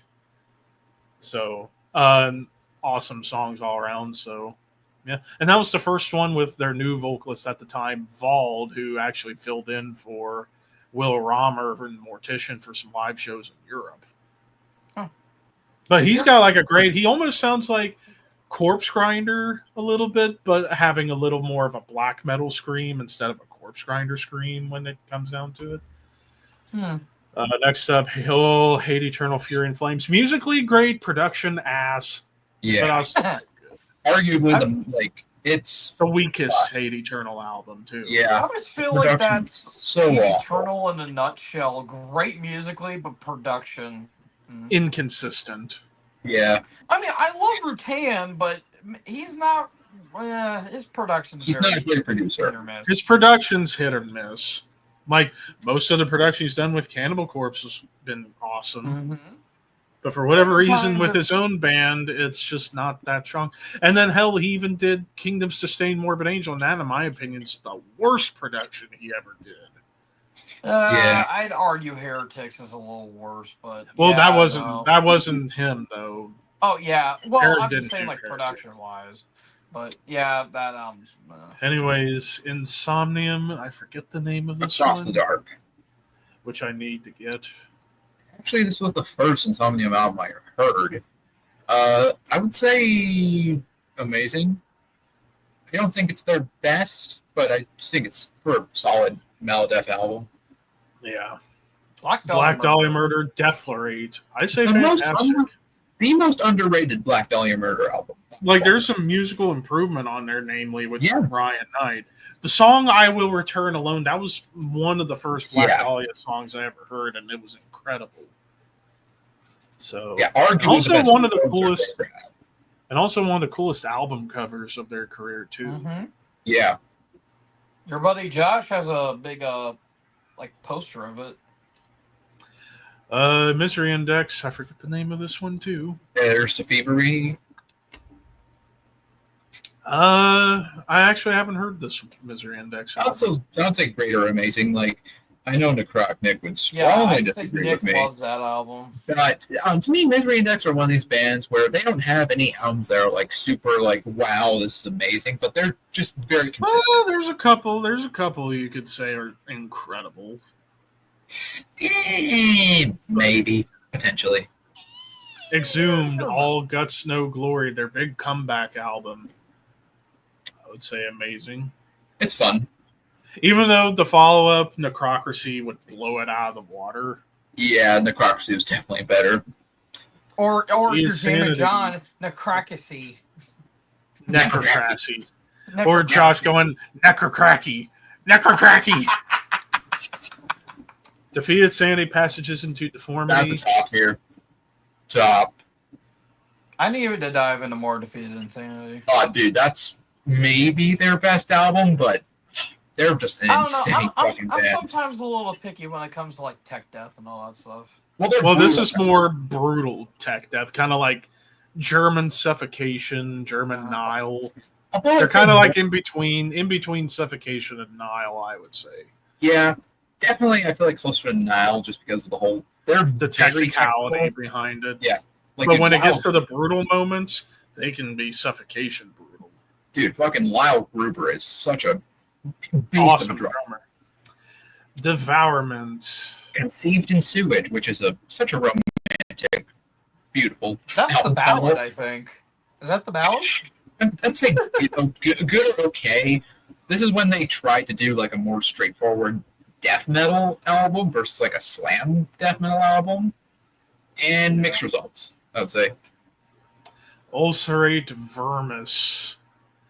Definitely a tiny bit of a drop off from Destroyers of All, but I'd still say amazing. I've actually not heard this one yet. I still am diving more into Ulcerate, so same.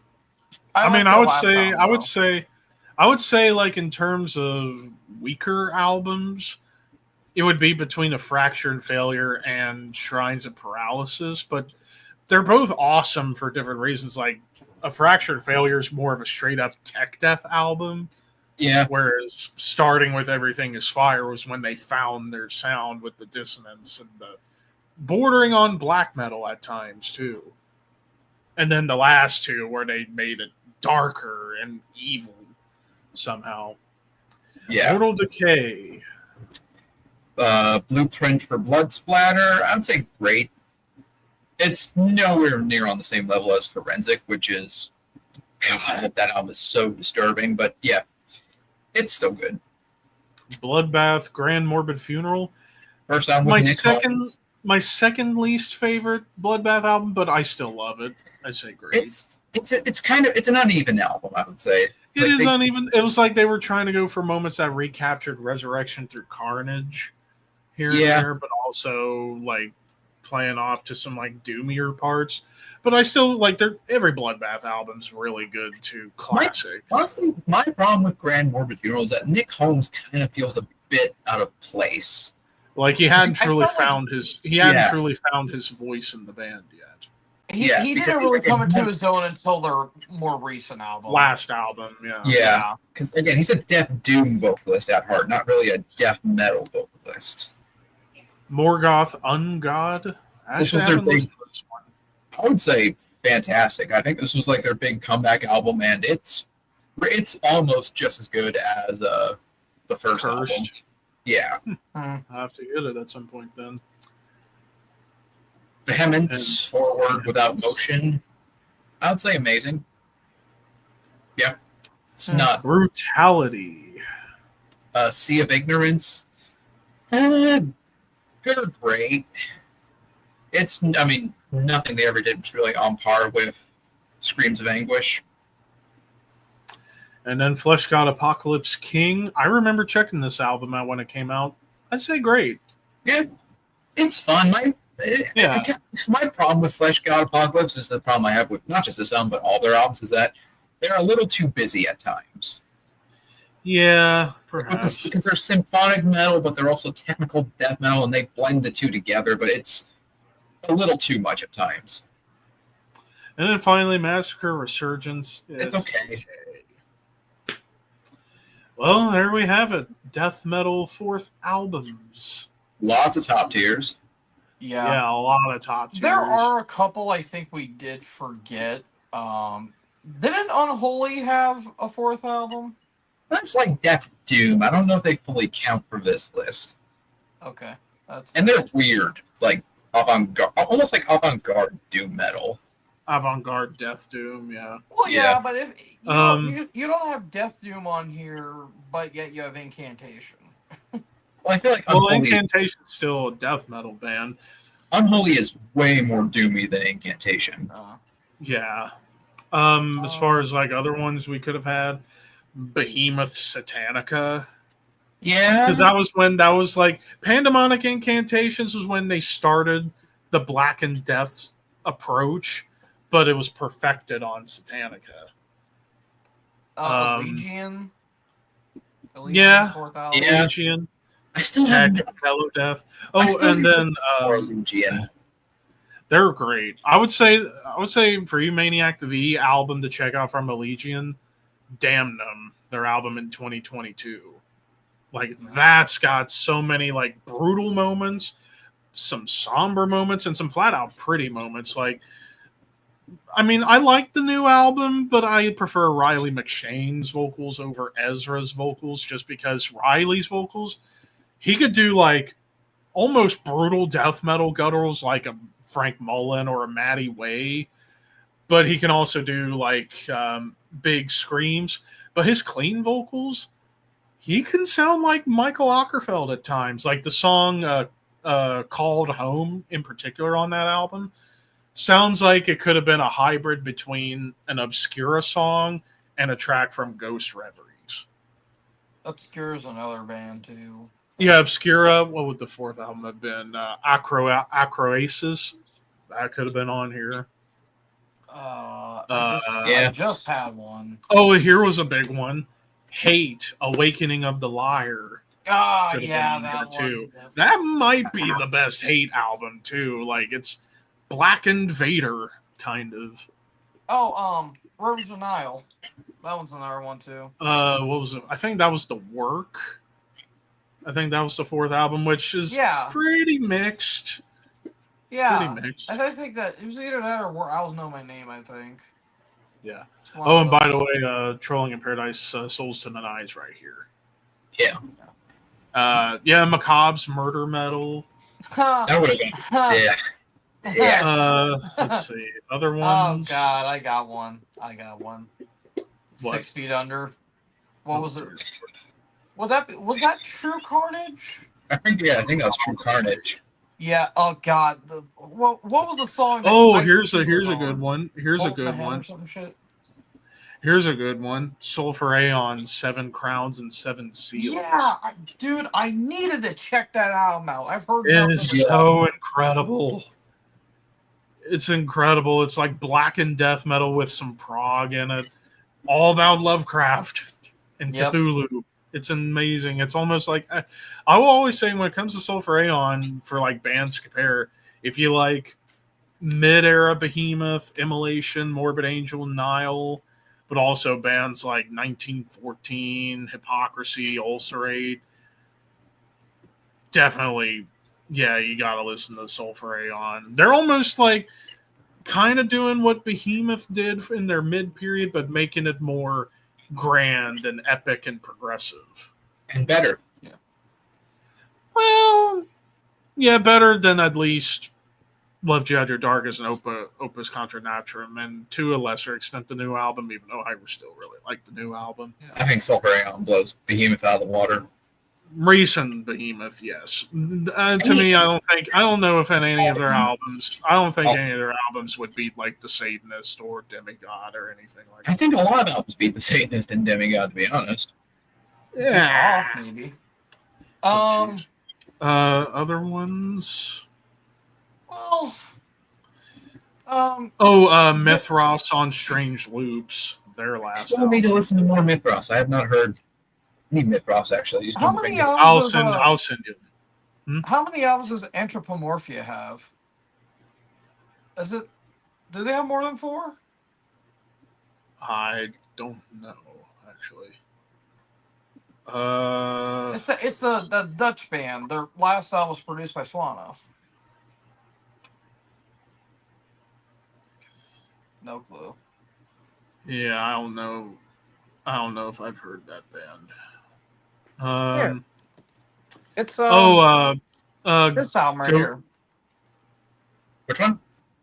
Their last one, The Void of Light. Anthropomorphia.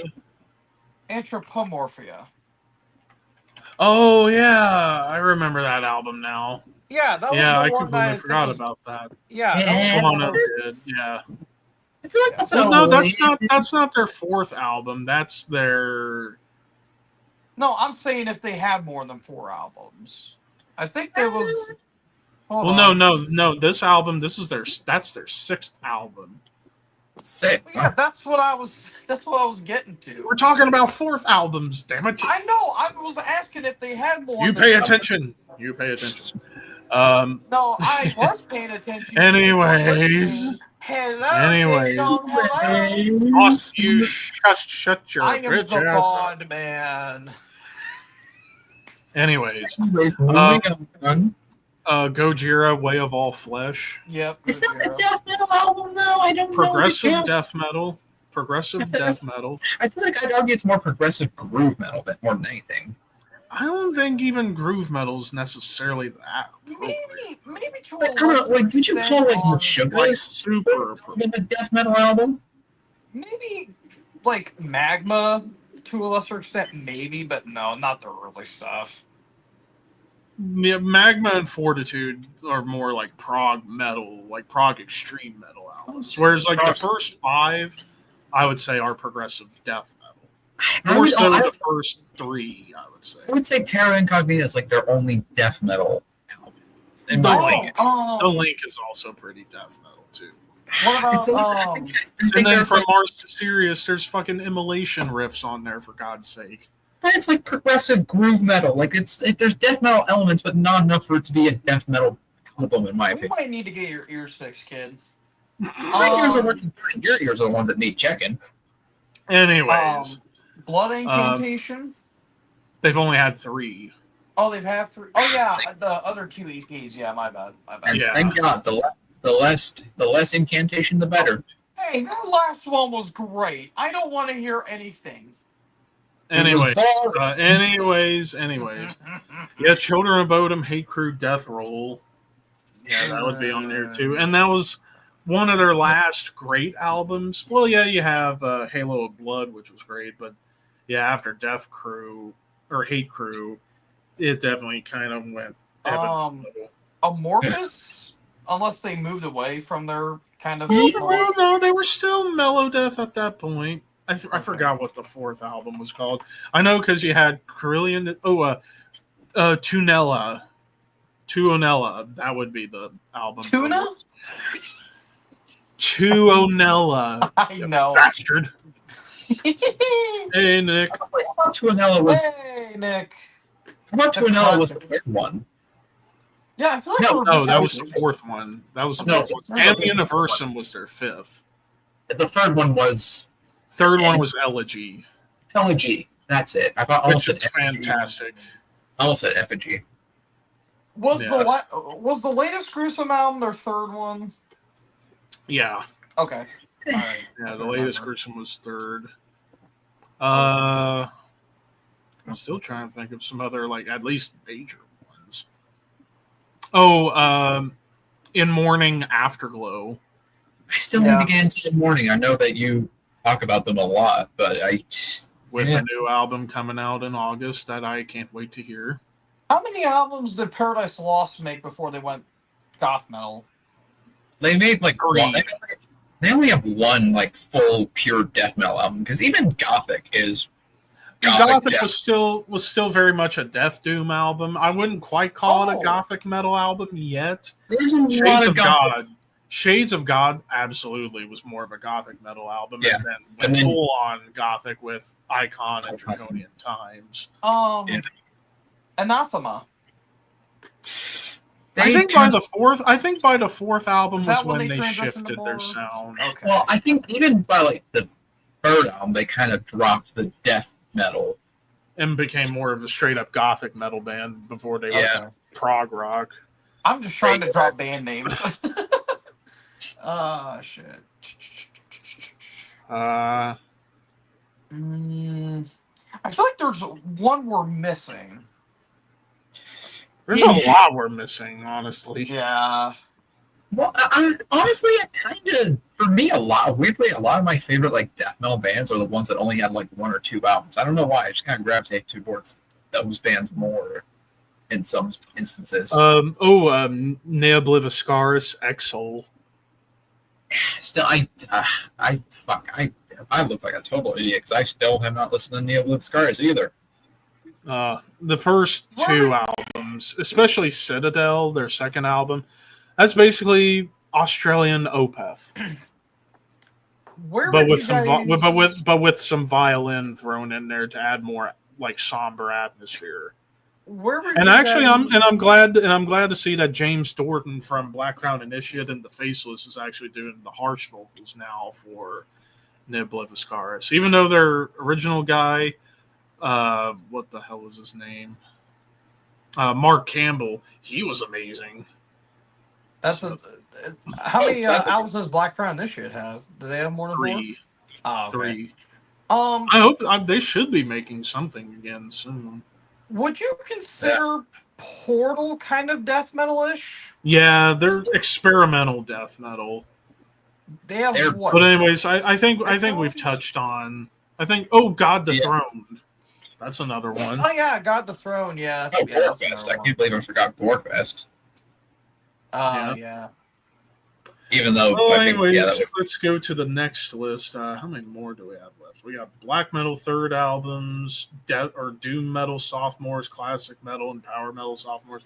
Let's go get the other extreme one out of the way. Let's go to black metal. Yay! Black metal third albums. Ooh, Well, we're kicking off with the best of them all. Yep. With Under the Sun Black Mark. I don't think it's the best. Goated Bathroom album. Good. That's my favorite. And I will go out on a limb. In my opinion, the black metal album Yep. to end all black metal albums. Yep. It'd probably be Equal Man Thor. Enter the Eternal Fire, Chariots of Fire, dude. Massacre, where you hear some of the first blast beats in black metal. Yep. Yeah. Yeah, there's killer shit on the. Actually, hang on a second. Nick might be hopping in here too. Ooh. We'll learn something. And I'm going to turn on my light so you can actually see me somewhat because I'm getting kind of dark.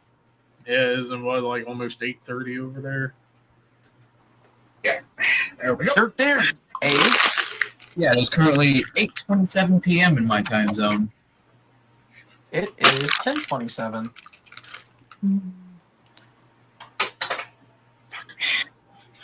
Levi, you suck.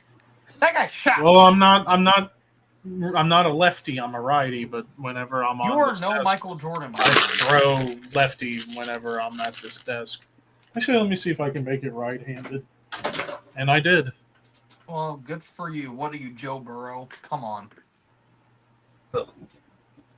Joe Burrow. I love Joe Burrow. Thank you fucking very much. I love him too. Even though he needs to start looking like Cody Rhodes. Anyways, as we count down the clock for the Nicholas. Tick, tock, tick, tock, tick, tock. Oh, did you guys see that Ozzy's funeral did get televised? Yeah, we were talking about that earlier. Oh, okay, gotcha. Yeah, I saw some clips and the marching band doing what was Iron Man that they were doing? Dude, that was some nice stuff. And that was good. I mean, we can say whatever we want about Sharon, but I do kind of feel bad for her. I do. Yeah, for sure. So I guess we can actually continue at least. Yeah. So next up, Dark Throne Under a Funeral Moon. I love this album. I know it's somewhat. I'm going amazing. I don't like the production on it that much, but I will say, production and song wise, far better than Transylvanian Hunger. No, I love Transylvanian Hunger. I still love Transylvanian Hunger. Yeah, you're wrong. Levi's wrong. Everybody, when Nick gets in here, he'll have my back on this one. It's your list. I ain't gonna change your mind, but I love those albums. I do really like Under a Funeral Moon, though. I do like Under a Funeral Moon quite. Yeah, I think it's a great album, but I don't think in terms of like their pure black metal albums, I don't think anything's gonna be close to. Nothing will touch a Blazing Northern Sky in their catalog. No. I just want to wait for Nick to come in here so he can have my back against you kids. All right, let's see here. Fucking trying to black metal. Who do you think you are, Garia? No disrespect to Garia. Garia. Gary? Oh. Gary the Snail? Well, so damn it! Now I need to do this. Jeff Dunham with Ahmed. So, did you have a dog growing up? Yes, but my dad he gave it to me when he was a puppy. But he was a very confused man, and he was blowing up balloons, and he didn't realize he was holding my puppy, and that's how I ended up with a dog with no legs. What did you call him? Seriously? Seriously. I had a dog with no legs. What did you call him? Seriously. You're a comedian, aren't you? I had a dog with no legs. Ask me again. What did you call him? I didn't, because anytime I did, he could never come. It's not funny! He goes, Ahmed, that's like the oldest joke ever. I know, but in my case, it was true. Thanks. Well, could he do tricks?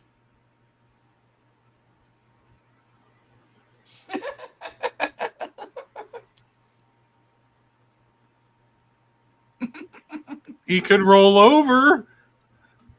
It's not funny because if there were an incline, he couldn't stop himself. I think that was the first time I ever saw a cat actually laugh. Meow, meow, meow, meow, meow. He goes, what was that? I killed the fucking cat. Hey, Nick. What the fuck did I walk in on? Me doing Jeff Dunham skits. Oh, shit. That was great. Anyway, so, okay. Help me teach these kids about Transylvanian Hunger and why it's not that Dude, good. you know where I ranked it. Yeah. I know where you ranked it, Nick. Dude, You're the wrong. title track is one fucking riff, and it's not even a good one. Terrible production. I know it inspired a lot of fucking raw black metal, but a lot of raw black metal sucks. It's good too. You're just wrong. No, it's lo-fi fucking. It sounds like it was recorded on like Fisher Price equipment. Well, would you rather it be recorded by fucking I Andy like Sneak? it because No, I'd rather I it like it sounded because like it just A Blaze of the like Northern grows me Sky, which sometimes. sounded good. That's the best album.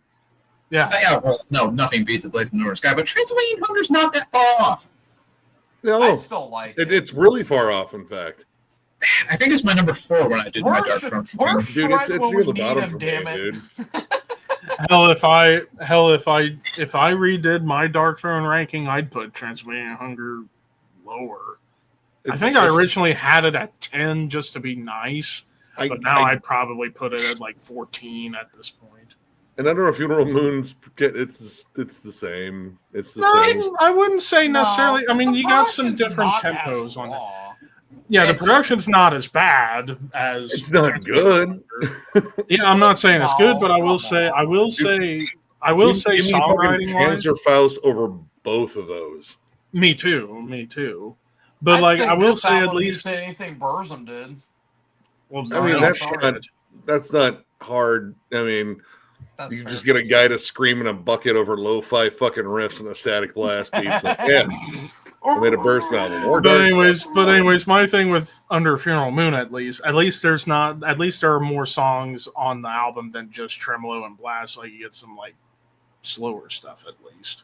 I mean, really, the Not only enough of thing it. I can really complain about Transylvanian Hunger is the fucking lyrical content. Like, that's literally all I can really complain about. it's stock black metal. I mean, you know, that's Yeah. go ahead. Anyways, moving on to Samael's Ceremony of Opposites. Damn good album. That's I on I better need to than check out more fantastic. Samael. Amazing, Top tier. fantastic, or top tier. I I mean, think that's their best album. oh God, man, I don't know. Did the two before it are really fucking good? The two before it are amazing, but dude, that album is just so damn. It's like the catchiest black metal album ever made. I mean, they got riffs. I like the fact that it's more mid-tempo too. Like a lot of people's complaints about early Samael is like, well, there's not a lot of blast beats. It's like too slow. It's like, so it's Yeah. kind of like Celtic Frost. You didn't, Yeah. Hellhammer too. Yeah. dude. Those first three albums are fucking amazing. I like some of the industrial stuff too, but Yeah. those first three. Oh boy. Trash. I like it. I'd say It amazing. sucks. I I'm gonna go with can't Thrash. remember We'll some- give this one to Maniac. I'll let him have this. Thank you. No, I don't care for. I get to trash something later then. Yeah. Impaled Nazarene. Admittedly, I've not Swami- heard of that one. Swami Finland Perkele. I'd say great. I think they have still need to definitely have check out better Impaled albums. Nazarene. They have such thrashy riffs. I fucking love that. I only have a couple other albums. I'm going to get more of them, but I haven't heard that one. But I mean, as long as it's got their thrashy fucking riffs they usually bring in, that's the thing I like. Like, they got snarling fucking energy. Yeah, they're like punky, thrashy, motorheady. Marduk. Yeah. Opus Opus Nocturne. I say Nocturne. top tier. That's one of their Yeah. best. I love that album. I might might take be ranking Nightwing them over that next one, year. though. I think I don't think it's not quite my favorite, but it's I love it. It's The the, Mortal Battles in the North. Okay. They're fantastic. I think it's great. for It's me, a that's one of good the album. weaker ones. And it's because of one particular performance. That's the one where Abath does drums, and that's where we all found out Abath is not a drummer. Yeah, no, he's not really that great. The drum work is bad on there. Sometimes throwing off some of the rhythms. Riff work, of course, it's immortal. It's great.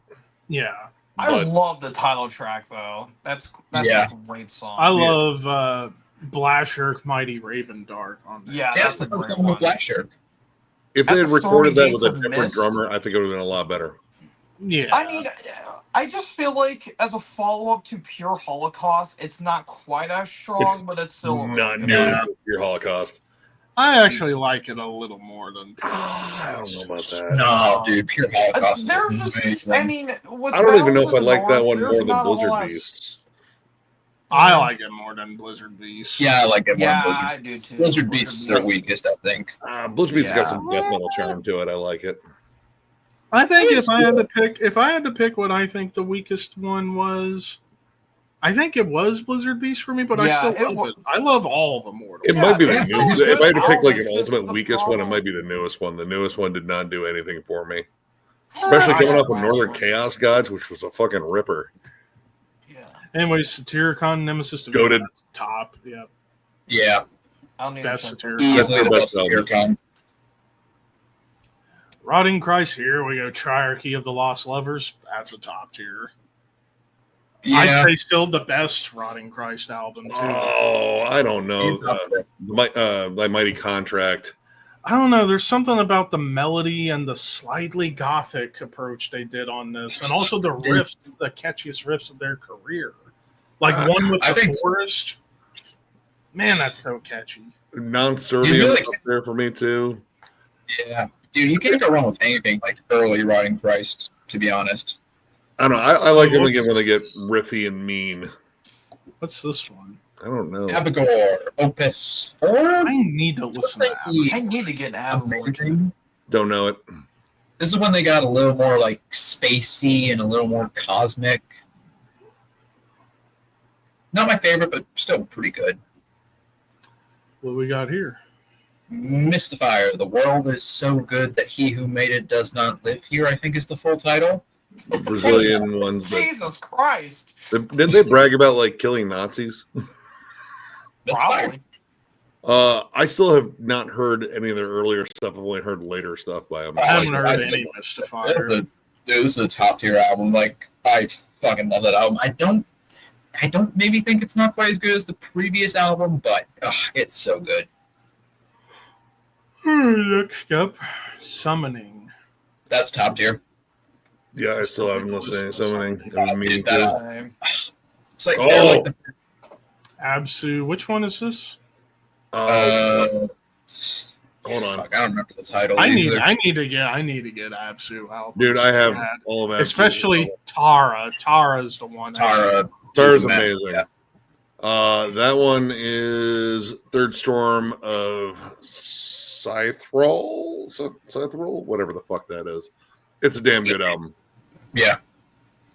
Honestly, they don't have really like a flat out bad album in my mind. No. This one. Over Nuns Madrigal, that's an upper top tier. I don't know that one. That's their last like black metal album before they went full blown avant-garde industrial rock. synth pop. Yeah. Enslaved. Eld. I go Fantastic. Damn good album. Enslaved Yeah. doesn't have a bad album. No. Yeah. Judas Iscariot. Of Great Eternity. I'd say amazing. Yeah, I think it was my 5th album when I did the ranking. They only have, or I should say, he only has 6 albums, but they're all pretty damn good. Dimmu Borgir and What's Throne wrong? Darkness Triumph. Dude, I'll go amazing on that one. I think honestly that might be my favorite. It's definitely my favorite of their symphonic era. Yeah. Gorgoroth. That's top tier for me. I love that album. That might be my favorite Gorgoroth album. I'd say Fantastic, but I think that album, yeah, my favorite Gorgoroth album, definitely. I mean, the drumming, like the production's like a little wonky at points, and like the drums may sound a little bit off, but fuck the riffs on that album. Woo! Yeah. Oh, very dangerous. Sigh. Man, I still need to get more into Psy. dude, Psy is so fucking bonkers. I love this band, but this is kind of when they were still less crazy. I mean, it's still kind of avant-garde. I mean, I'd go amazing on that one. I think they've gotten better. Like, the more they experiment, the more strange they get, the more I like them. Oh, here we well. I don't agree if this is a straight up black metal album. This the Pandemonic Incantation. It's This is when between the early Well, rock metal stuff and the later stuff. I would still say it's black and death metal though. Not really straight up black metal. I mean, production wise, it kind of leans a little more towards black metal, but musically, it's the perfect mix of both genres. Personally, for me, I'm going amazing. That's good. For the song "Satan's Sword," I have become alone. That is such a killer song. What band was this again? Behemoth. Oh, okay. Yeah, Pandemonic Incantations when they became a black and death metal band. Actually, I've been watching live clips of them playing that song "Satan's Sword," both the version they did in 2000 and they did for their like COVID live album. Both versions sound awesome though. But let's see what we got next. This Bethlehem. So Donny Share, that's the only because the title is extremely long and German. So yeah. Don't know. I would say amazing. I don't think it's quite on par with the first two, but in terms of like depressive black metal or whatever, it's pretty damn good. Oh man, Cradle of Filth, Cruelty and the Beast. Okay, objectively, from what I hear from even non-Cradle of Filth fans, this is their best album. I've heard that one too. In terms of that, I just I don't care. I know Danny Filth's vocals. It's not even just his vocals that are a problem. Like, I don't think Cradle of Filth is that interesting musically, to be honest. Well, I mean, at least over the last few years, they just become such a musical mishmash, different shit. Like it's not black metal, it's not death metal. There's elements of heavy metal. It's thrash. It's gothic. I don't know. Yeah, got riffs. I don't know. I mean, he does get good talent behind him. I'll give him that. Yeah, but I can't say on that album because I've not sat down and listened to that one. I probably should. I guess I'm only going to put this in a placement judging on what a lot of people will say. Top. No, well, I mean, if you haven't listened to the album, just say you haven't heard it. No, get it. Get it out of there. Get it out of there. No. Danny Filth is like 5'2" and he screams like a baby. I mean, we can say what we want about Danny. Now, okay, who would be taller? Who would be taller, Dio or Danny Filth? Danny Dio was what, 5'3"? Oh, okay. Yeah. Actually, I don't know. I think Danny Filth was shorter. From Shade. Anyways, Borknagar, The Archaic Course. Damn good album. Here's the thing. I think they've gotten better here recently. Yeah, like ever since. Was that after when It was after Old and Domain. No, was that after Grimm left the band and he went to join Gorgoroth? I think so. Yeah, I would say amazing.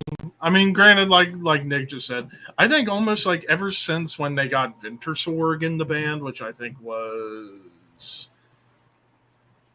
Empiricism. I think it was was when Empiricism. he debuted. I think That it was once they got him in the band, they just got better. That was the first Time. partner I ever got was Empiricism, so I think that's right. Winter Thrice for me. Winter Thrice was the first one I got into, and I've been in love with them since. Emperor 9 Equilibrium. It's not as good as the first two. No, But it's still awesome. It's still. I mean, all right, it's so fucking chaotic at times and very over the top. Like it's almost an avant-garde album. Like I don't know, they really push themselves musically. I would maybe lower it to great. I would too, personally. Boss. Next one. Fine. Well, Boss doesn't like Emperor, so I'm not a fan of them. Just Shame on you, kid. Shame. Dude, Night Side Alone. Yes. I've given it Anyways, so many tries. What is this? Lord Belial, Unholy Crusade. I still need to listen to early. I only know recent Lord Belial just recently got into. Oh, dude, Enter the Moonlight Gate. Listen to that album. This album, though, I'd probably say great. I don't think it's like super outstanding, but it for what it is, it's pretty good. What is this one? Is this Enthroned? Enthroned? Yeah, Enthroned, the Apocalypse Revelations, Apocalyptic Manifesto, something like that. That one's pretty good. Another one where I think they got better later on. Yeah. Well, I don't know. I think it's kind of a step down from their first two, honestly.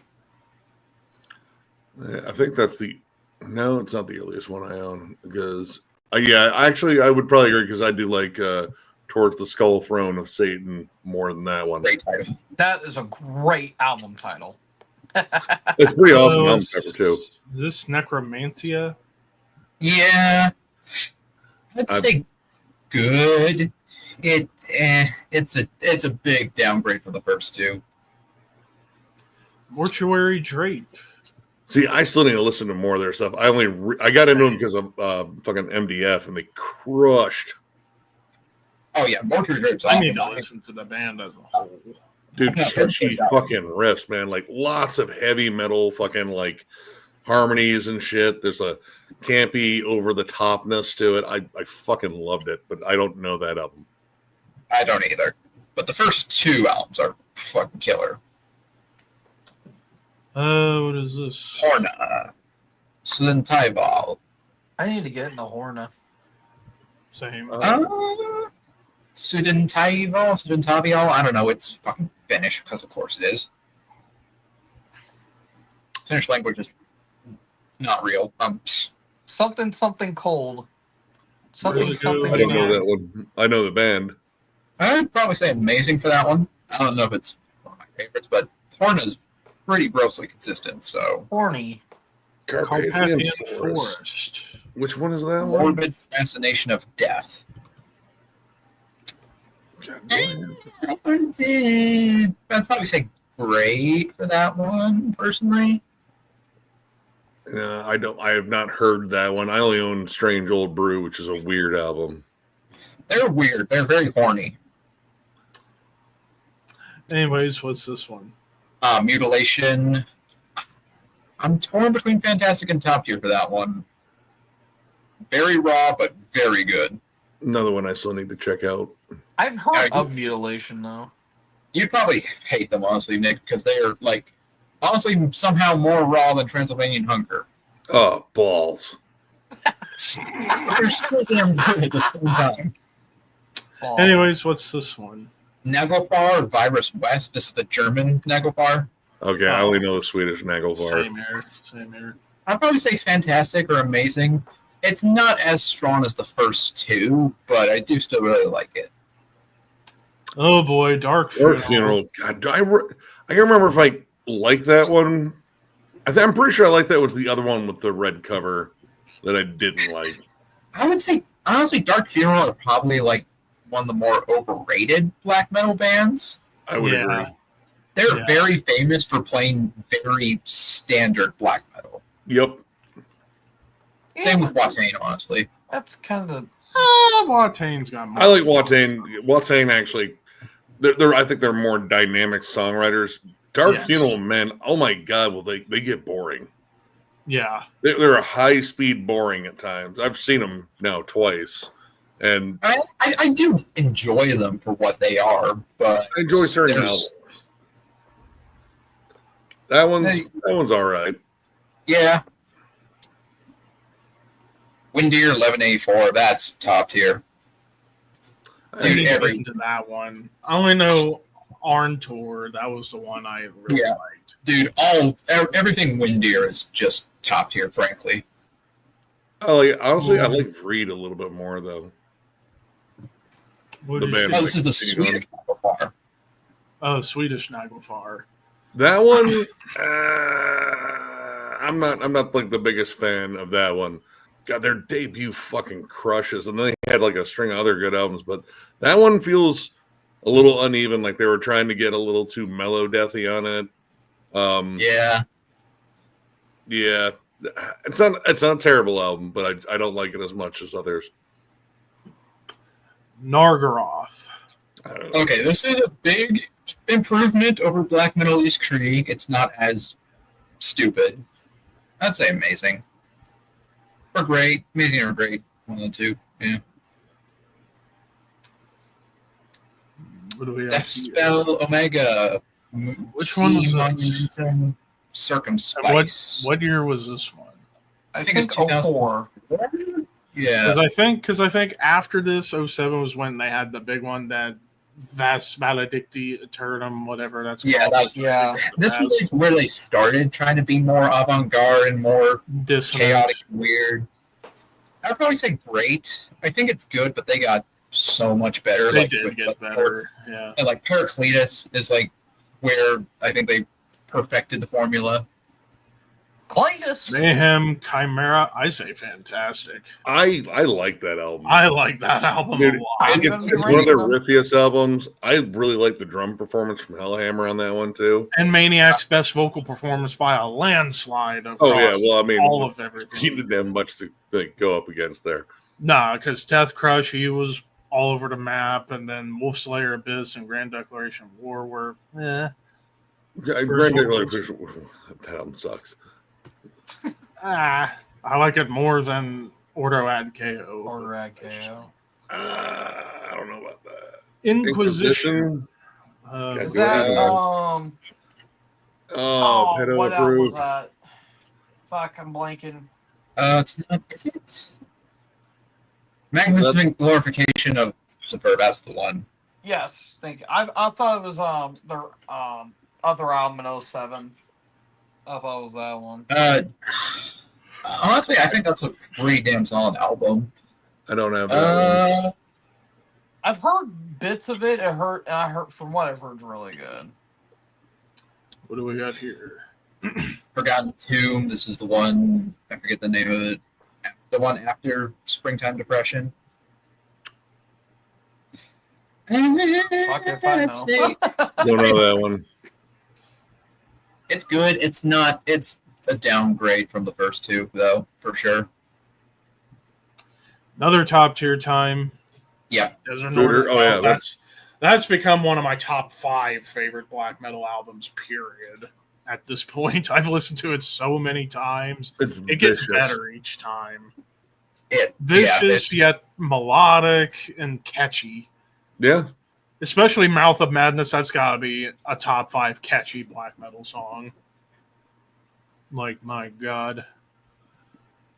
And also I heard, I don't know if you heard, Nick, but I forget his last name. Hang on, let me find him. No, it was Emil Wixton, who played for Blood Red Throne on a couple of albums. He's the new drummer now. Oh, the guy John Rice isn't drumming anymore. Well, he was mainly there for live and studio. Okay.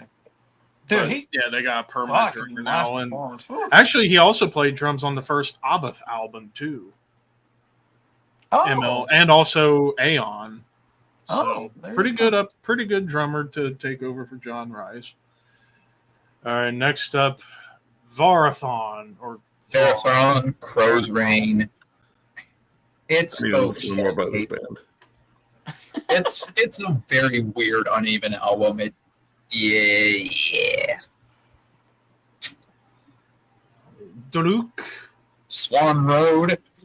Not my favorite Druk album, but I think it's pretty damn good. I mean, honestly, I like a lot of their shit. Like, Yeah, no, I think they're very, insane. very consistent. That new one fucking smokes. Except for Yeah. the first track. First track is just skip it. I don't care about you walking through the fucking forest.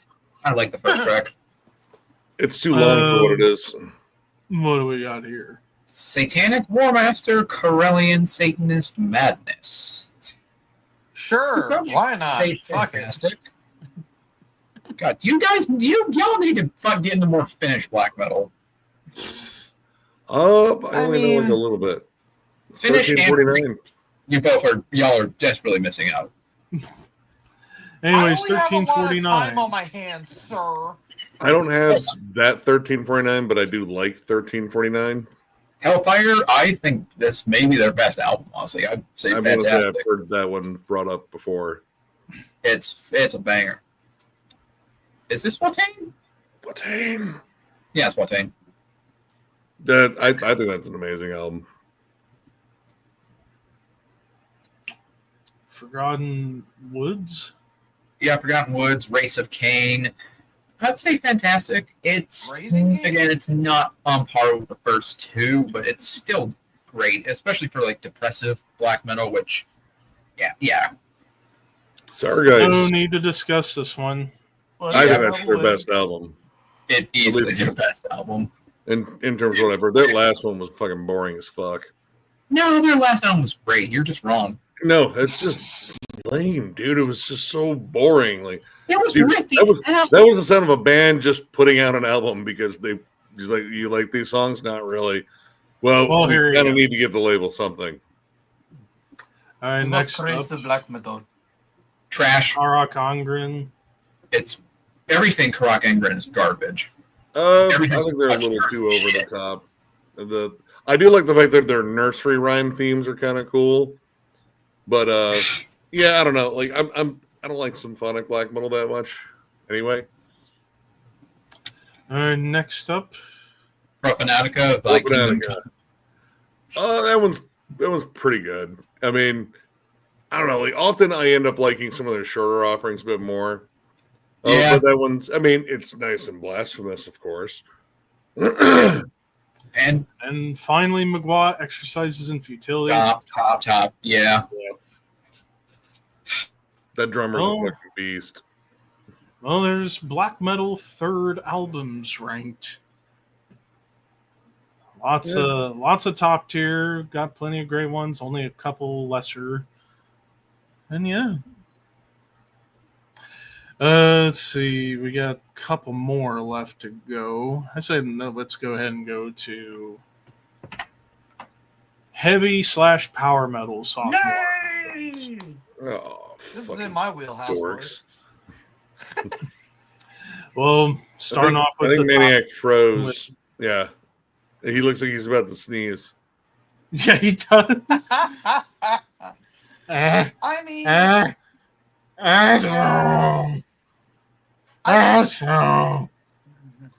But yeah, I agree. Top tier. It's fair enough. Up there. I mean, it's overplayed, yes, but But it it's is a overplayed classic. for a reason.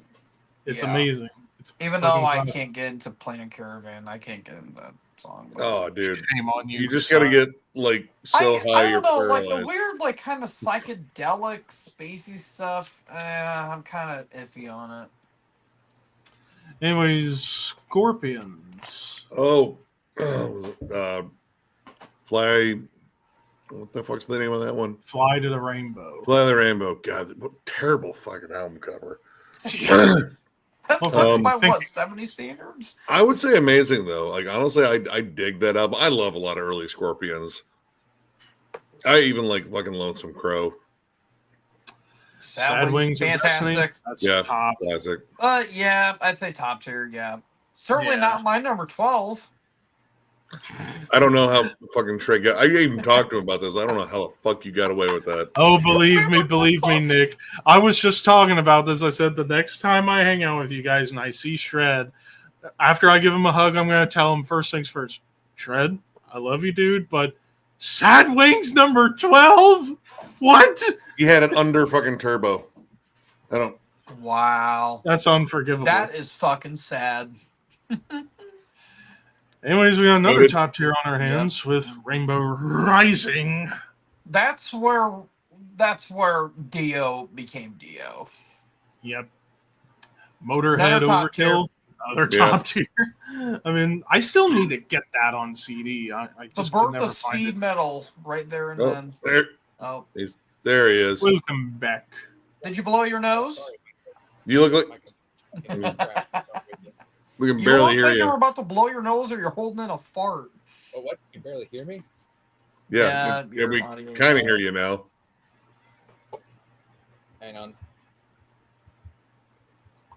Is that better? A little bit better, yeah. Yeah, a little bit. Maybe it'll slowly Right. come back over time.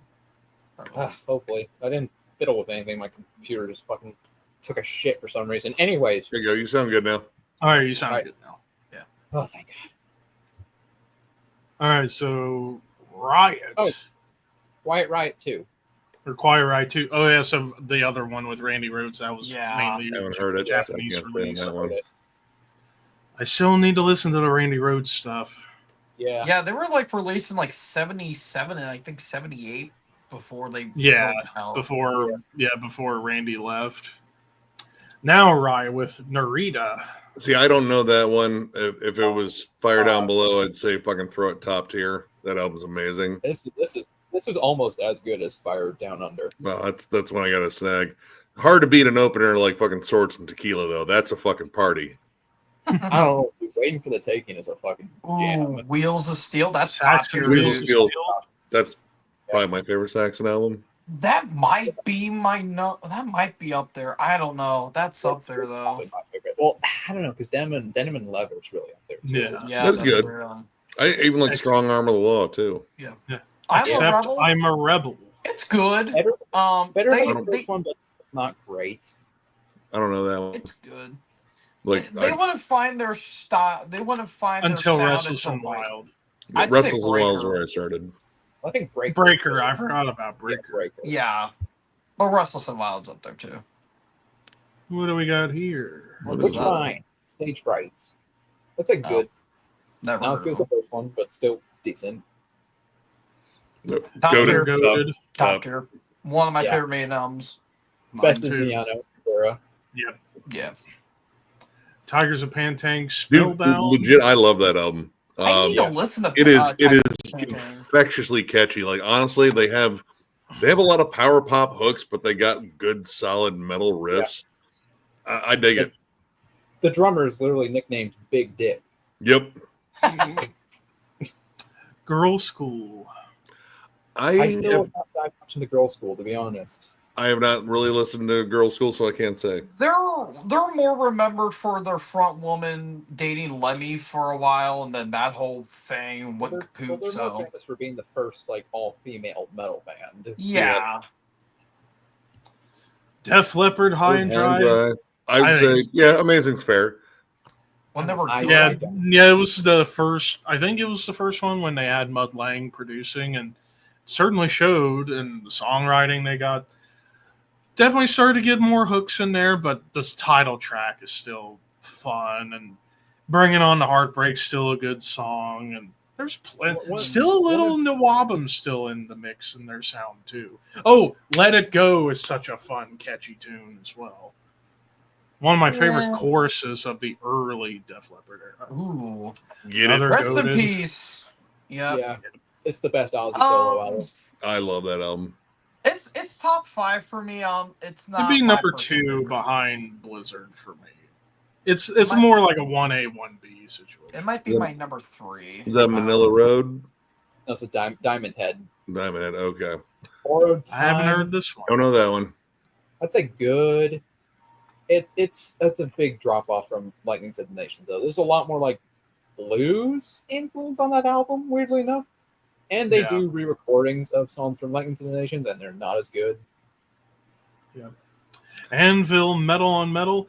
I still think it's a great album. I It's really listened to this. a handful of tracks. It's really this and Forged in Fire are the only like great Anvil albums, and then everything else it's a mixed bag of what the hell. I started with Mixed the album Bag. Pound for Pound with the anvil on the scale, and I was like, oh, this is stupid. And then noticing the first track, I think Blood on the Ice. I don't know if it was the first track. Yeah, I was like, this is about hockey. How much more Canadian could this possibly fucking get? Oh, dude, the albums they would make afterwards got way fucking. Oh, I know. They Dude, literally I own have the a Anvil song on documentary. one of their albums called "Show Me Your Tits." Did it work? Probably not. Just look at the lyrics. It's kind of funny for Flop out those 60-year-old titties. Let me see. Oh, roll them back up. But no, Metal on Metal, I think legit is a great album. Like the title track, Mothra, March of the Mothra Crabs. 666, March of the Crabs. Yeah, March of the Crabs was probably my favorite Anvil song because it's an instrumental. Yeah, Lips is not. Yeah, he's a vocalist. He's a vocalist. He definitely gets in front of a microphone. Yep. Anvil's a band for sure. And he plays with a dildo. I like Jim the Anvil Neidhart. Anyways, Raven wiped out. Goated. Top. Top. That album is so much fucking fun to listen to. It is like it's like the speediest, most aggressive new wave British heavy metal album. But it's like so fucking like fun. Like it is like a fucking party at Mach 10, like shotgunning beer after beer after beer. It's like a disco love inside that of All-Star 71. What do we got here? What is that? Demon, Unexpected Guest. I don't want to say Oh. great. I have not heard of that one, but I've heard of it. Excuse me. Loudness, Devil Soldier. So I would say not great jamming album. loudness. I still need to listen to Loudness. That's a great. It's not their That sounds best, but still nice. good. It's still fun. Heavy Load. Giggity. Giggity. I'd say fantastic, dude. That album is a lot of fun, and their guitarist / vocalist passed away earlier this year. So, yeah, rest in peace. Is Oh, it loads of fun? Speaking of vocalists, the original vocalist of Iron Maiden actually just passed away too. Yeah, Yep. I just found that out all today my too. day. Top tier. Venom, Black Metal. Top Yeah. tier. Yeah, I Even- fucking Is love it. it's not really a heavy metal album. It's more, It's more of a It is. speed metal. It's- More of a speed metal. It's Wow. Motorhead plus Satan. and it's black metal. It's okay. it's Satanic Motorhead. That's what Venom is. Satanic Motorhead. Yeah, Yeah. no issue with that. Dude, No. the riffs. Oh my god, burn the witch or don't burn the witch. Whoa. Don't burn the witch yet. Buried Alive. I love Teacher's Pet. Teacher's That's Pet's probably great. that's The probably title's probably rad. my favorite. My favorite like teacher sex fantasy song, even more than Hot for Teacher. Dude, Countess Bathory. Ugh. Yes. Yes. Twisted Sister, Sister you fantasy? Well, all right. That's not going to end well. Shut up, Nick. Shut up, Nick. Twisted Sister, You Can't Stop Rock and Roll. I say fantastic. I don't know It's if I've ever not, I listened to don't that like it one. as much as Under the Blade or Stay Hungry, but it's a lot of Yeah. The title track alone is like one of the best heavy metal anthems ever. Yeah, Yeah. it's all right. I've never been to a Man of War Into Glory Ride. Into glory holes. What? That's amazing. It might be their best album. It might be their best album because that's like the I like darkest. I like Hail to England more. I don't know. That's like the The darkest war against album they ever wrote. heterosexuality. You come up with jokes for days about that, man. Dude, if like seriously, like that picture is more homoerotic than any picture of the fucking Village People. They Oh, made Judas yeah. Priest look straight by comparison. The Dude. album is so damn good though. Gaze at their insane masculinity. Oh, They look Well, they the- look the like they're fucking- trying out for a wrestling match. Well, that's not even the first album cover though. Like the anthology album or whatever they did. That's Oh, their most God. homoerotic album Jesus. All right, moving on.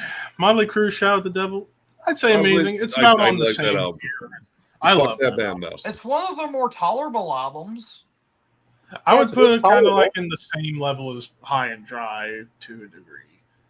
Although I think I might like Shout at the Devil just a little bit more than High and Dry, mainly because of Looks That Kill. Yeah, I still love that song. God Bless the Children of the Beast. Great instrumental, no vocals. Yeah, there you go. Is this Witchfinder? Witchfinder General Friends of Hell, not as good as Death Penalty, But still fantastic. it's still good. And I'm pretty sure there's still titties on that one. Yeah, there's more titties on this one. Yeah, Jeez. they love their titties. Who doesn't? Sarah Thungold. King of the Dead Your Top. favorite band. Golden Top. Fuck What? whatever Nick says. Throat in the top. Sounds like he's shitting like a potato the size of an infant. Anyways, Dio last in line. Not Top as tier. great. Not as great as Holy Diver, but still amazing. Yeah, Dude, the title track, I Speed at Night. Yeah. Evil Eyes. We rock. We Rock, yep. Yeah. Oh dear. Oh, dude. Listen. Well, actually, hang on. Actually, I'm It's gonna better say than Metal okay. Magic. I'm gonna Better say than the okay for debut. projects. the best thing about it are the solos. That's it. Because Dimebag fucking work shed. He fucking worked on that shit, and the leads compared between the two albums, infinitely 9 better. day difference. Well, But even holy song, shit, the song still well, sucks. even songwriting wise, big. Yeah, they got better. Magic. Actually, you know I what? like the rules. Actually, you know what? Call me nuts. I'm gonna bump it up to at least good. Mainly because okay, if you hold up, take the vocals. If you could somehow like just focus primarily on the music, musically they got a lot tighter on this one, and they just kept getting the songs better still and better weren't and like better. that good. Like they were just kind of like, yeah, okay is being generous too. Like, Do you think Terry Glaze's pants got tighter too? well, it's weird because Probably. it didn't hit any higher notes. He still sucked. Anyways, I'm talking about Merciful Fate, top Don't Break tier. the Oath. My Yeah, favorite. my favorite Merciful Fate. My second favorite. I like Melissa a little bit more. Don't But bake the loaf. The Loaf. Tooth and Nail That's by a great Doc- album. I I don't don't like care Doc. what anyone The says. Don Dawkins sucks. I'd say amazing. No. He's a good vocalist. Come on. He now. is not. Okay, Yes, but he I think this is a big He was, improvement he was, on he was working on his vocals. Breaking the Chains. I think No, he I've has always liked a Don very vocals. limited and weak range. He does not project very much, and it's only gotten worse. Okay, Don's vocals over time has gotten not great, but he also had throat, some kind Well, of throat the- surgery. I mean, the Those thing are the about- excuse for the earlier ones, though. I still I mean- like the early Don Dawkins stuff. Well, Dawkins, you don't listen to Dawkins for Don Dawkins. You When listen you to looked it. at George Lynch. George Lynch. Yeah. But George Lynch is a fucking douche, but Well, Don nonetheless. Dawkins a fucking douche too. Yeah, No, George is way worse. He tried to fuck over Don and tried to take the band from him. That Well, wasn't that even would've his probably fucking It's band. proven, and how much of that is just Don Dawkins being a bitch. No, George literally admitted to sabotaging him in the late 90s. it was the late '90s. I mean, no one was talking about Dawkins. Yeah, Yeah, it's because Okay, they were moving trying to make on. music and- Moving on. What do we got here? It's Tokyo Blade. Tokyo Blade, Night of the Blade. Don't really know anything about that band. I know of them. I'd say amazing. It's pretty fun. Gravedigger, Witch Hunter. I've not I need to listened check to this one much Gravedigger, honestly. I like Yeah, the good. monster truck, Gravedigger. Bow, bow, bow, bow, bow. Good. It's one of their weaker albums, I think. I mean, again, the new Gravedigger album's so fucking good. Yeah, For a quote unquote power metal band, they sound more like classic heavy metal than anything else. Well, they're kind of the halfway point between classic metal and power metal. I like the Onslaught but the album. vocals are really gruff, but the vocals are gruff and nasty. Yeah. So, Sabotage. This is Power in the Night. Yep, Power in the Yep. Night. I'm not I listening. like No. the title track. The title track's really good. Not as good as Sirens or Hall of the Mountain King, but still really good. Yeah. Warlock. I would say great. Yeah. Grim Reaper. Fear no Oh, evil. is that The- Rocky the Hell? No, the Rock No, Me to See You Hell in was Hell. the album after. Don't know that one. I'd say probably amazing. That Probably album artwork is awesome, though. That's some great shit. The album doesn't really match the album artwork, but it's still pretty damn fun. Yeah. Icon. Yeah, this is kind of an interesting band. This is Oh, is this Night of the Crime. Night of the Crime? Yeah, yeah. Arizona, an It's Arizona. kind of like act. melodic heavy metal. I mean, some Yeah. people call them glam metal. I disagree with that label. No, they're not. Pretty sure Jeff likes this They're band. great. Their first album is still by far their best album, I would say. Like that's when they were just kind of straight up heavy metal band. Yeah, short-lived band too. Angel Witch? Screaming and Bleeding, not as good as the first one. Nah, I mean the first one's pretty awesome. Yeah, I First don't of all, know the first if you've heard that one. Running Wild. Branded and Exiled. This is, I'd say, good. Kind of when they were still more like kind Like of with Venom evil worship. imagery, with a little more Yeah. of that evil imagery before they became obsessed Pirates. with pirates, which I love. Anything to do with pirates in metal, I'm gonna love. Omen. Yep, Omen, Warning of I've Danger. heard good stuff about this band. Same, Oh, I dude. just haven't checked them out. Yeah, I've only Shirley- done a couple tracks off of it. I can't give a full, but I liked what I heard. I'd say amazing. Early yeah. Omen is absolutely badass. That's Face top. Warning, Spectre Within. I still didn't get Dude. the early Fates Warning stuff. Dude, that's like the American Power Slave, basically. Armored Saint.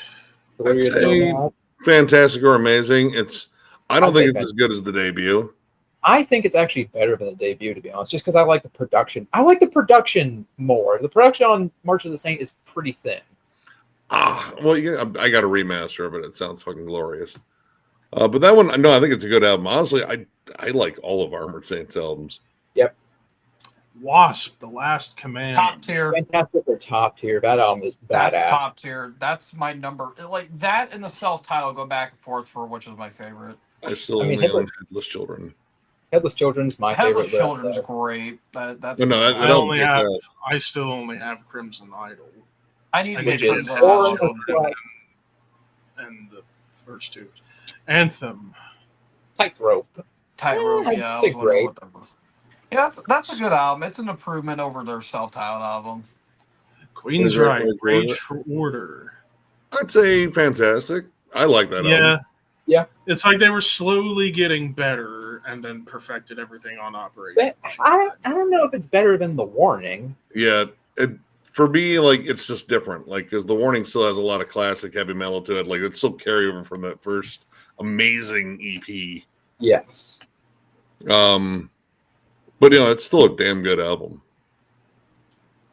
Yeah. Chastain. Dude, this guy's from Cincinnati, Ohio. I did not know that. And fucking Leather Leone. Dude, that album whoops ass. And it is large in part to his guitar work, but also her Yeah. fucking vocals. Yeah, She's they're a female duo. Rob Halford. Lizzie Borden. I need to check out Lizzie Borden. I've heard some good stuff from them. They're very They're all right to a point. Like, don't bother with anything new. What is this? Liege Lord. Yes, Liege Lord. I'd say amazing. It's Burn to My Touch. That's the album. I mean, Master Control is the one that's like the Liege Lord album, but that album's pretty damn good. Yeah, check them out. Halloween, Keeper of the Seven Keys, Part That's 1. top Top. tier. I still love that album. And that was the first with Michael Kiske on vocals. And as I said, he just sounds like the perfect blend of Bruce, Jeff Tate, and Halford. And he was 16 on that album, I think. I don't know if he was that young. I guess I can find out. I believe he was pretty young when that album came out. It's either him or someone else I'm thinking of, but I'm pretty sure like Michael He was 18 or 19. Oh, okay. I thought he was 16 on that. So he album. was still young, but not that young. But no, like the song Halloween's amazing. Halloween's Future good. World. I'm Alive. I'm Alive, yeah. Eagle Fly Free. Wait, no, that's on the. That's Is that on part 2? Eagle Fly Free is part 2. Okay. Yeah. But I mean, like, yeah, part 1 here. I mean, yeah, Michael Kiske vocals great. Kai Hansen's riffs are nasty, even though it's the first real power metal album out of Germany. But still got a lot of classic metal and speed metal to Yeah. it. Like as perfectly described, Iron Maiden on speed is basically what that album is, and part 2. Basically, yeah. So, and I love. It's almost like if Iron Maiden had a bit more thrash to their sound, and that's how you get the help. I wouldn't say thrash. I'd say speed metal. Well, there's moments where they kind of get like a little Metallica-esque in some of the riffs, A little bit. like a melodic Metallica meets Maiden. But anyways, what is this? Rage. Rage, The other German Rage. Yep. I'd I probably don't know say this. amazing. I think it's, again, this is kind of one of their more aggressive albums. They have a shit ton of albums from what I've read. Oh, Yeah. yeah. Like almost 30 Another albums. goated King Diamond Abigail, Yeah. maybe my It's the favorite best one King album. Diamond solo album. It's if you take away Fatal Portrait, it feels like the first true King Diamond solo album. Yeah, whereas Fatal Portrait still, it's a great debut, but it still kind of felt Yeah. like it felt like the third album of Merciful Fate's career that never got actually released. But dude, the title track, oh, Oh, is that the second Life Satan Cycle. album? That's the Satan's only Number one 10. that I don't own. I'd say fantastic. According to the Act is slightly better in my opinion, but that album, yeah. Corn the Act's amazing. Yep. There's just rumors. Digital Dictator. I love that album. These Fantastic. guys got booed off the stage in my hometown. What? They're being complete dicks to the opening band and like fucking, just shitting all over them. So they cut off their fucking sound, and told them like, get the fuck out of here. We're gonna kick your ass. Oh, that's justified, but that's Wow. they're a killer band. Yeah, well, apparently they were being dicks to the sound guy too. Yeah, they were just being dicks. Lion Shame. Guardian. I forget the name of this one. Follow the Blind. yeah. No, that's their debut. Is that their No. debut? No, I see. It's Follow the Blind. Yeah, Oh yeah, That Battalion sounds like a Fear is good their idea. debut. My bad. I don't know quite where to go. I need to listen to the early Blind Guardian when they were not really power metal, They were more more speed thrash. metal, bordering on This is where they thrash. became like their more power metal. Kind sound. of like a more epic Testament, honestly. Little bit, yeah. I mean, I think for the song Valhalla alone, it's got to be amazing. Yeah, Valhalla. That's a classic. Danzig 2, Lucifuge. That's a great. Behold my hairy I'm nipples. gonna do them amazing.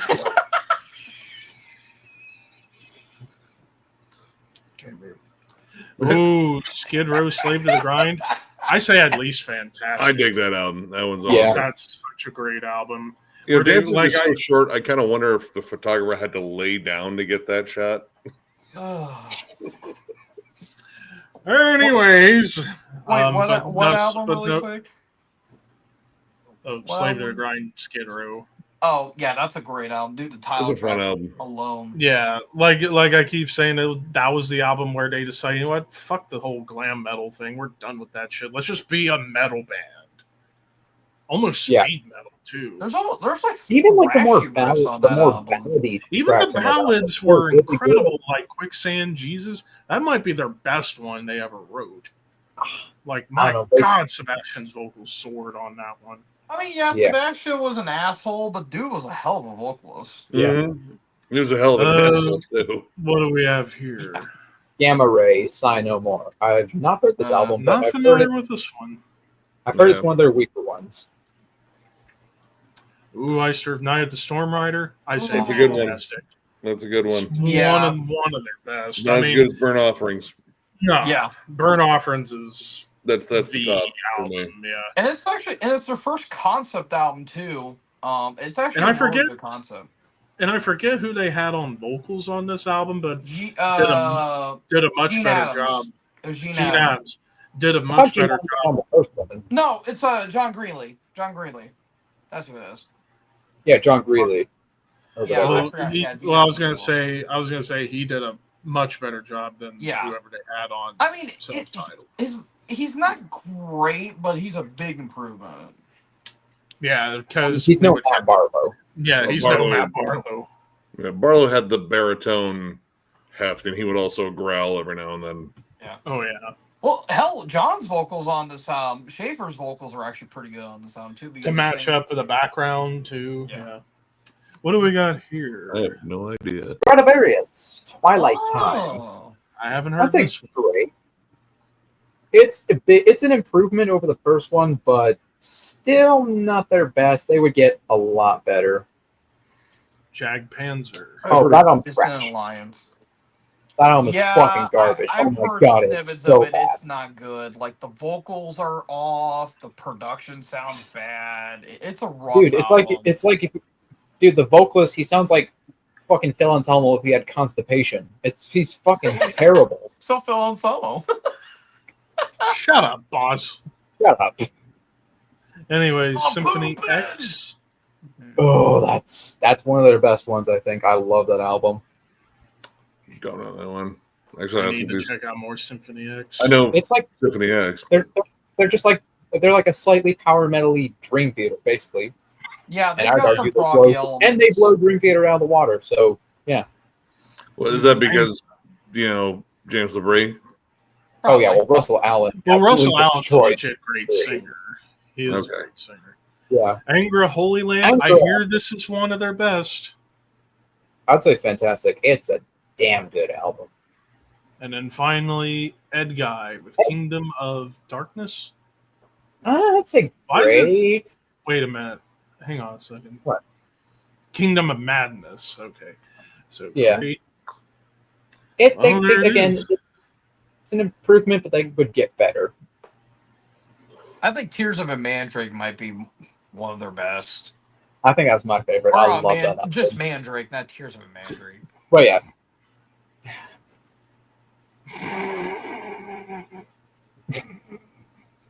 Well, am I wrong?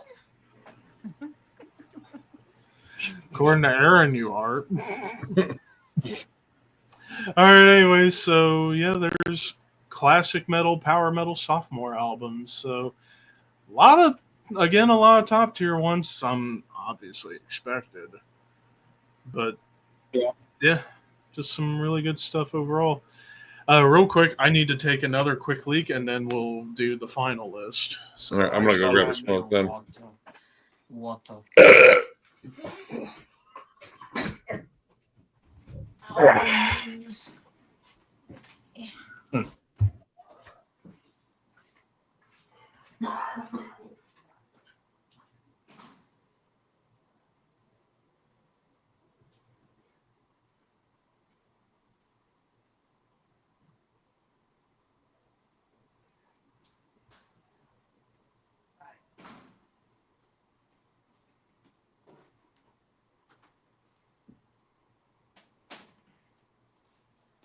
Oh.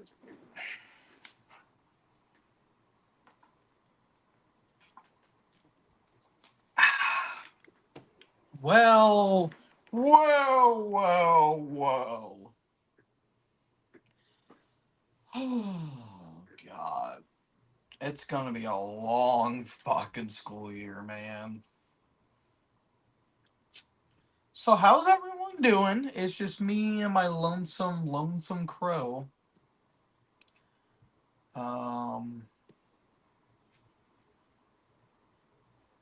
Yeah, I don't know what to say. Other than I kind of like irritating these guys, but at the same time, they're probably annoyed by it. Oh well.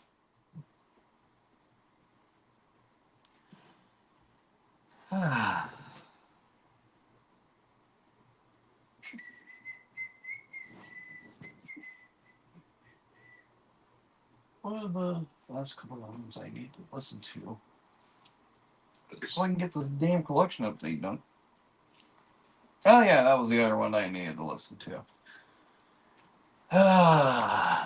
Shit. I got more CDs coming in tomorrow, dude. I feel like I need to stop before I...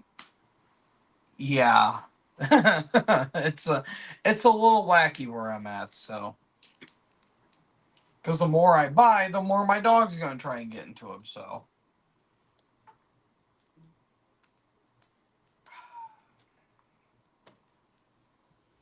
oh,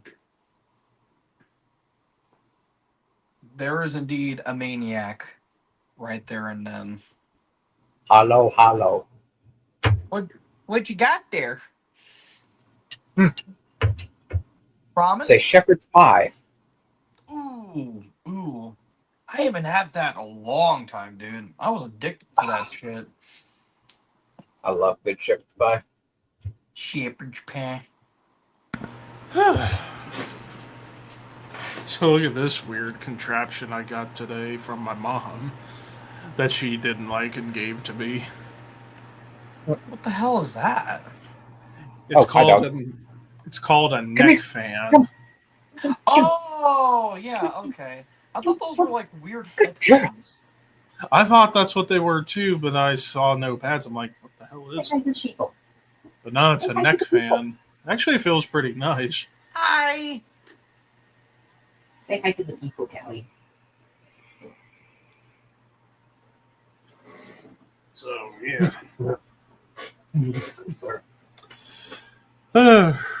Real quick, checking out some comments. Happy Gilmore, Billy Madison. That's tough. That's I've only tough. seen That's two of Sandler's best movies, too. Yeah. I would go with Happy Gilmore because I watched it a little bit more, but Billy Madison's still a classic. Same. I'd probably go Happy Gilmore as well. I'm And not I watching love... the sequel either. I'm not planning on watching it. Oh, dude. I think it's almost as good as the original. It's so good. It really is. There's some weird like guest stars because you got MJF in there and you've got Becky Lynch, Nikki Bella, you got Eminem, Reggie Bush, Post Malone, John Daly, Kelsey, Travis Kelsey, Bad Bunny, and then you got a lot of pro golfers, which they didn't really have in the original. Yeah, but no, I'm telling you, legitimately, it is really good. I don't know. It's just, trust me, it is good. I've seen a lot of mixed reviews on it. It's just any mixed reviews, there are people who are upset. There's people. I think it was appropriate they did one for here, but I don't think they're gonna do another one. But I'm telling you, it's good. Well, give it a watch. I don't know. With Sandler's give it a watch. I'm telling telling you, it is legit Sandler's best movie in 25 years. I'm telling you, it is good. I think there was a movie in like 2019 where it was like a serious dark drama. I actually really liked that movie. Oh, Uncut Gems. Yes, that was a great movie. I actually never saw that one. It's actually really good. And it says, oh, well, Sandler can actually be serious. He's not just, the comedy guy. Sodom. Exodus or Sodom? Ah, that's tough. I love both. I have to go Sodom because I've listened to them more. But I love Exodus too. Sodom's my favorite thrash act, but dude, Exodus is up there. I still love all of Exodus's albums. Well, Force of Habit is not good. I don't hate that album. Like, me neither. Out of all the bands that went groove metal, that is the least worst album I've heard. Is it the least worst? I don't know. I've heard way worse. It's not better than Chaos AD. Worse. Well, no, it's no Chaos AD, but it's no fucking Drift by Flotsam and Jetsam. Yeah, or Time Bomb. Yeah. Yeah. Like, there have been bands that have done, like, worse albums. Yeah, like Blood Incantation. Wait, what? Who said that? What? You're just jealous because it's good. Blood Incantation's awesome. Well, I was skeptical about them doing, like, 2 20-minute tracks, too, but it blew my mind with how different. Well, anyways, before you kids start arguing, Boss and Maniac, time for our final list. Ooh, I don't care who started it. I'll finish it. What are you, my dad? You're not I my might real as- dad. I might as well be your dad, boss, at this point. So that But no. means. So that means.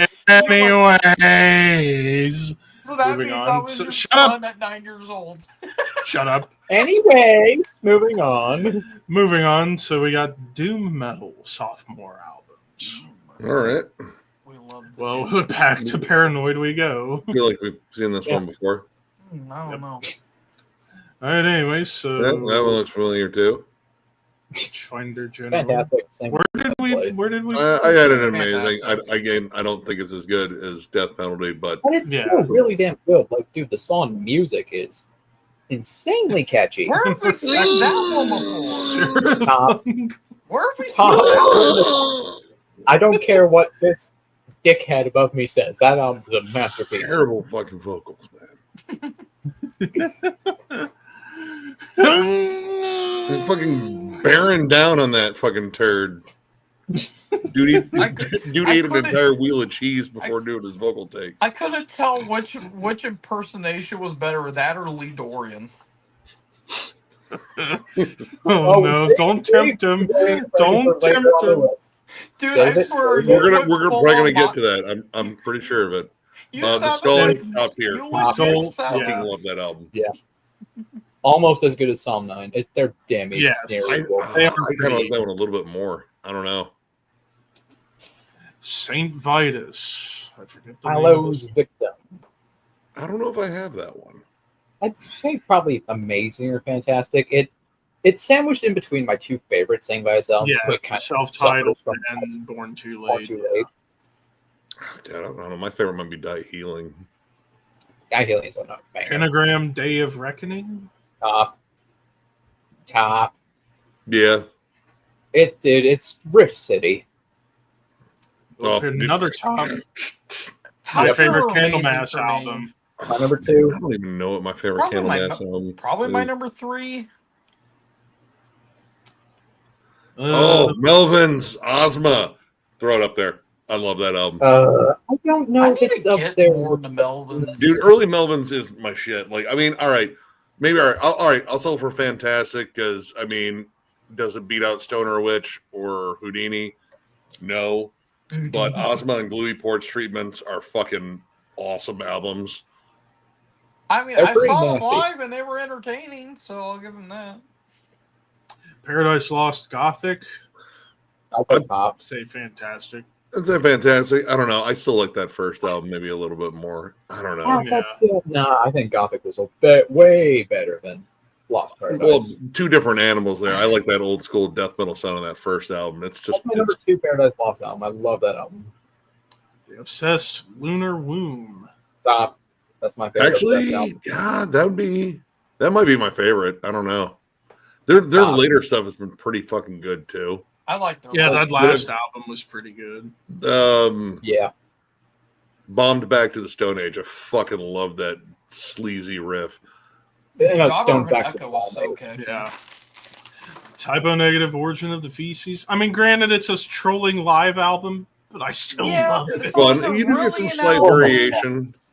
Yeah. Like It's- Peter's it's a- vocals getting a little more melodic. Dude, it's fucking a hilarious album. I love it. 100% There's a is. bomb. 15 Get out of American here. dollars. Who's the asshole now? We're getting paid. There's a bomb Thanks threat. for the Get out of memories, here. you fat ass bitch. And eat shit, you fat bastard. Thankfully, this isn't the original album It's cover. more of a novelty album, but I love it. Yeah. Yeah. What is this? What is Count that? Raven, Destruction of the Void. Don't know that I'd one. say I'm torn between amazing and fantastic. I think it's a damn solid album. I mean, they're basically the Swedish Saint Vitus. But with All right. Ozzy-esque vocals. Oh, up Solitude top, Eternus. Top. Yeah, That might be their best album. it's my second favorite just because it's mostly nostalgia just for the first one, but yeah. I'm going to be ranking them next Sleep year. Holy Mountain Top. Top. Yeah. I have it. I just haven't fundamental listened album. to it. Matt Pike, Riff Lord. Oh, here we go. Over here, we're gonna start singing like Ray Dorian. Tell me what it sounds like. Again, he sounds like a drunk ogre. I'm spooky. Look at me, I'm spooky. I don't know what key we're in. Lead Orion. Lee Dorian vocals aside, Although ethereal, No, that's not the top tier album. That's my yeah. favorite album. Oh, I'm fucking crying. I still like Carnival Bazaar more. You sounded like Macho Man who was constipated. You know what? Honestly, if Macho Man did vocals on there, it wouldn't be that much different. Well, Randy did You're do a wrong. rap album at one point, so there's that. Oh yeah, we're getting to me, brother. I got take is needed for pain. Fantastic. That album is filthy and cathartic. I love Dope Sick is my favorite still. it's my favorite. That's badass fuck. too. Yeah. Crowbar. Top. Yep. Pirate Extinction. Oh. What are you doing? Whoa. I just wanted to see how you guys. No. No, I agree. Yeah, Tomas, you're right. Tomas is right. Nick, you're wrong. Oh, about. You might be just talking about my impersonation. Yeah, maybe that's all it is. That might be Turn up loose there the with your swans. Wands Turn loose the swans for It's me not personally. I think I would go fantastic or amazing. I know a lot of people love that album. Jesus I Christ. love it. The It's like Songless Bird is my favorite. My dying. It's like being really, really depressed at Ren Fair. Love Seven. Oh Jesus, there's a fine assemble of heroin addicts. I would go amazing though. Like that's more sludge than anything else. It's Well, sludge is doom, so it's gnarly. It's gross. That's where fucking Dixie came from. yeah. Unholy. I need to Second ring listen of to. power. I need to listen to this one. I like that one more than the debut. Debut is just weird. I love the weirdness of the debut. Oh, Me is that too. from the Shadows? That's Is the that one their that debut? kind of they started kind of getting shit together. I think the third one is where they changed guitarists and it got a little bit more riff centric, a little bit more less weird. I'd just say that one's still weird, but it's weird with hooks. I like that one. I would go amazing. Blathio. I like From the Shadows more personally, but it's good. Anathema. I still need to jam that one. Better than the first one, I would say, because the songwriting's better. I'd still say probably only great though. I don't know. Anathema were never like an incredible band ever, really, at any point in their career, I'd argue. Grave Murder Day. Top. That's not. Yeah, Maybe my favorite Catatonia album. I don't know. it's up there. It's not, but it's up there. Acid Top. Bath Pagan Terrorism Top. Tactics. Top. Yeah. I'd I'd say go amazing. fantastic personally. Like, all right, Yeah. dude, it's not nearly as good as with the No. Kite String Pops. But Let's be it's honest. not that far off, honestly. Like, it's a little more disjointed, a little more accessible. But okay, here's my take on it. As a whole album, it's not as strong. Individual tracks, every one of them is very strong. Yeah, no, there's good tracks in it for sure. Yeah. It was definitely a battleground album between Dax and Sammy in terms of the direction. Yeah. But I don't know. Well, Like it turned out good. It for me personally, it was a letdown in some Yeah. respects because it just like, dude, when the Kite String, that album is one of the most unique twisted metal albums of the '90s. Period. It's unhinged. I love it. Yeah. Fun fact: when the Kite String Pops released the day I was born, August 8th, 94. Jesus Christ, you fucking dinosaur. Was it 90? Yeah, it was 90. Wait. Next up, Electric Wizard. Is this Come My Fanatics? Yes, Yes. that's probably my favorite Electric Wizard album. I don't know, I love- have that I love- Electric Wizard album. I love Let Us Pray. Let Us Pray. Let Us Pray is a damn good one too. Like, I think- that was where Electric Wizard became Electric Wizard. Like, because they started off sounding like Sleep. Yeah, I like the first Electric Wizard. I think it's a solid. People shit on that album. I don't get it. I know, like Dope Thrones, the big popular one. It's good, but that album I think is even better. Ooh, Esoteric. Promiscuous Enigma. That's either top or fantastic. I love that album. It's tough for me. Dude, all their every albums are still low. Esoteric album is top tier, frankly. Dude, seeing that band live, oh, so goddamn heavy. Skepticism. I don't know. Lead and Ether. I'd say fantastic. It's not quite as good as Ether's Storm so Fleet, drag. but it's still damn good. November's Due. Oh, I've listened to this one. I would say fantastic. I think that's, I mean, basically American My Dying Bride. Pretty much. Actually, I feel like some of it's closer to Swallow the Sun at points than My Dying Bride, to be honest. Acid King. Oh, dude, that's some stoner doom. I had Busey Woods. Busey Woods? I don't think it's Bussy Woods. It's not Bussy Woods. Gary Busey Woods. You go in there and you run into Gary Busey and he just fucking gnaws your flesh off. He talks about dude, it's got a buttered weird sauces for fucking 15 minutes. theme to it. It's about like, well, the name is derived from this dude that was called the Acid King. He was an acid dealer and he ended up murdering some fucking people. Nice. But no, it's good stoner doom. Like honestly, a little bit of that desert rock fucking fuzz to it. A lot of Caius energy. I go with amazing. Too. Yep. October Tide? No. Saturnus. Martyr, however you say it. It's know. Martyr with an E on the end of it. I don't know if it's French or fucking Cantonese or whatever. I don't know. I would say fantastic. I think I like the debut a little more, but still really good. Evoken.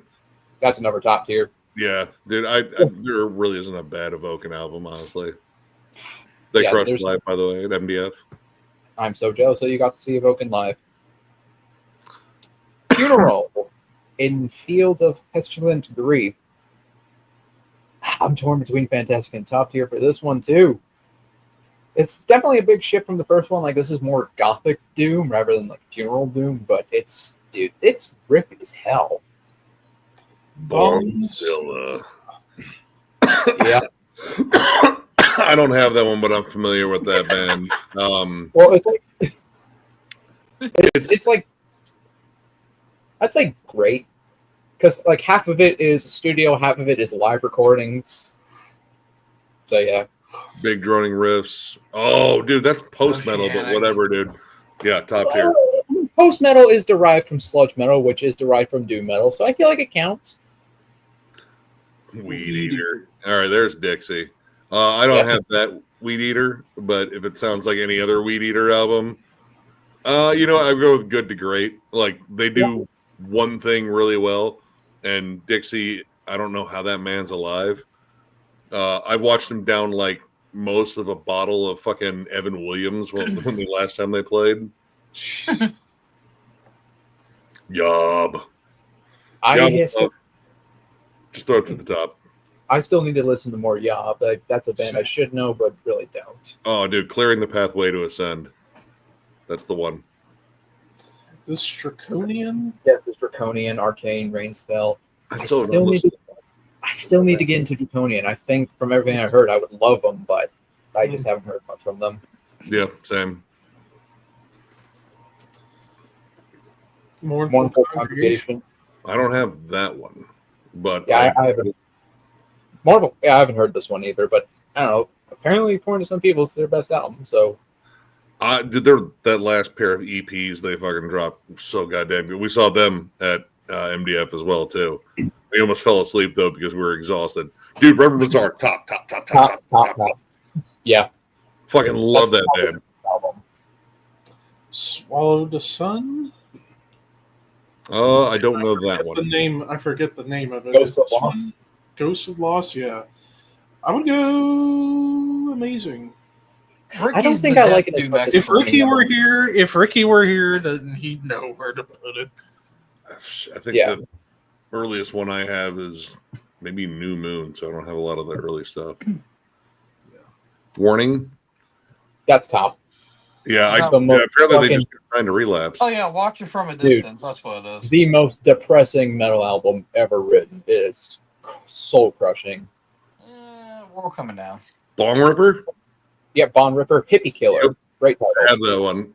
It's just pretty good. I mean, it's not much different than Weed Eater or Bongzilla. Well, it's different because it's entirely instrumentals. Yeah, Vocal. that's the only difference. Woods of Ypres. I don't have that I one. forget the name of this one. I need to get the first four. Deepest albums. Roots and Darkest Blues, I think is the title. Yeah, I think that sounds about right. I still need to check out the first four albums. Ahab. Ooh. Fantastic or top tier? I don't think it's as good as Call the Wretched Sea. Call the Wretched Sea. Both is from where the I Glen set it up. Craig. Yeah, that one. Dude, their last one was fantastic, too. Yes, that, it was, that was. was a really good album. Also saw them. Triptychon, Milana Chasmata top. Yeah. We need more. We need a Triptychon album so bad. It's 11 years. The only thing I don't like about that one is that they like the moan vocals come back a little bit. Well, they're done not like, more they're not full on like Vinegar Strokes. Or But they're there, and they shouldn't be there. It's more of a growing. It's not. It's not into the pandemic. That is my favorite Paul Bear album. I'm going top on It's that one. probably my second favorite, or no, because I feel like I don't the know first how I one's would my rank favorite. Paul Bear, to be honest. Oh, dude, the last one was so fucking good. Yes. Yes, I cried a couple times listening to that. Oh, dude, don't read the lyrics. Well, I was reading the lyrics while we were reviewing I it. did, Like, unfortunately. oh, I'm not crying. You're crying. Don't look at me. I'm Bell gonna give that- Witch.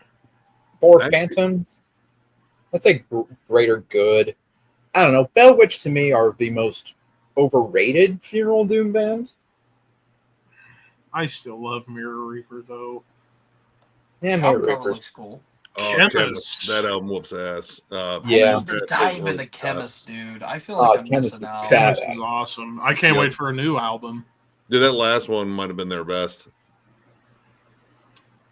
Loss? Loss. Oh, dude, Horizon. that band is fucking just waves of depression and defeat. Yeah, that's a fantastic. That album is That pretty album, damn good. The Loss. Primitive Man. Jesus Christ, that album is, dude, Caustic. it's hard to listen to, man. It is very hard to listen to. Honestly. Dude, it is so noisy and scathing, caustic. It doesn't want you to like the album. It's the sonic equivalent of having like sulfur poured into your ears. Yeah, or like removing a tattoo with a belt sander. That collab they did with Full of Hell felt like a soundscape Oh, dude. of hell. That one pushed my limits there. Like, okay, no, this is you guys are just fucking with us. And then Yeah. Crip Sermon, the last one. Crip Sermon. Top. Top. I love that album. I love this and the new album. I love all three of their albums. The Honestly, new they got album, an I EP think coming want out. to soon. check out more. I need I to get. love that last I album. mean, Next they're month. basically the modern Solitude Eternus because Solitude Eternus has kind of been on hiatus. for Dude, way too Brooke's long. vocals. Well, are I mean, they're going to be so at MDF fucking next year. Come on, you guys still play shows. Just release a new album, please. It's good. been almost They have a 2 new We'll do years. both. EP coming out, actually.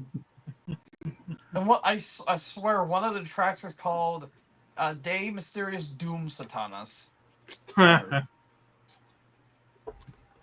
I'm gonna Well, actually check that there's EP our there's our doom metal sophomores. Nothing went below great for the first time ever.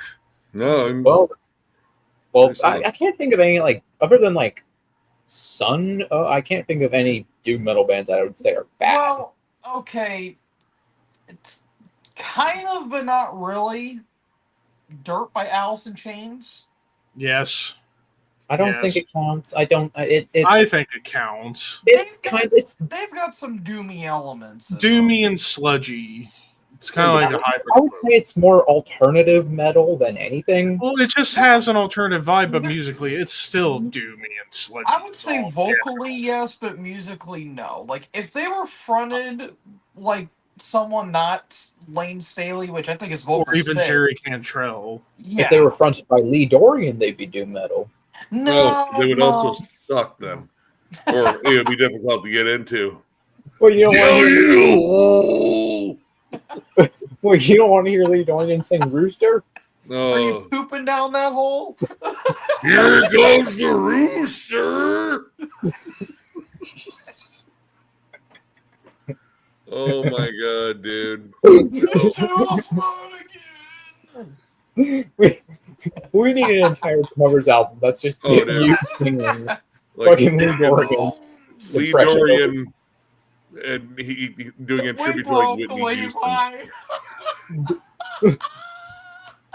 Oh, you remember the volcano insurance bit you did with Chris Barnes? Oh god, I don't You need to do that with Lee Dorian. You need to. Can I join your doom band? No, you suck. No, I learned how to sing. What the hell are you Are talking you about? lying? Yes, I'm lying. I think Lee you killed her. Dorian, can I haunt your bathroom? I got this new band called Bottle Sniffers. It's Oh great. my What the hell is all that god. Fucking Lee shit? Dorian, man. I just Maniac, why did never you got how do we did that? it. Why did I do what? That is not my fault. His taste sucks. This is 100% your fault. You had to say No, if Lee Dorian was singing for Alice in Chains, they might be. This is my Oh. no. This is not my fault. This is all Nick's fault because he is not enlightened enough to appreciate Lee Dorian's vocals. No, No, that's you because just you lit suck. the flame. See, if he my didn't good suck, I sir. would appreciate him. See, there's the thing there. There's the disconnect. See, I'm still wondering Disconnect. because honestly, like most of the Cathedral fans that I know, I was like, oh man, like dude, fucking riffs, man, the song's good. Like, what do you think about Lee Dorian? He definitely fronts the band.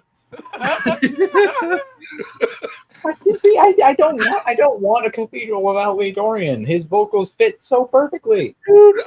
Dude, like they could have found Literally, literally it's just anyone. One more time, he sounds like a drunk ogre. He does. What do you have against drunk ogres? You Dude, Right? I'd rather have feel like that's Shrek profiling. pound down a whole thing of fucking Smirnoff than ever listen to Lee Dorian's vocals. He's the worst part of the band. He is. Yes. Oh, see, it pains you to admit that, but he is. Come on. You gonna say the riffs are? No, of course you're not. I don't know. I think maybe their album covers are the worst part of the band because Their album covers are awesome. they're strange. They're fucking weird. Yeah, so is Lee Dorian and his Deep, singing ability.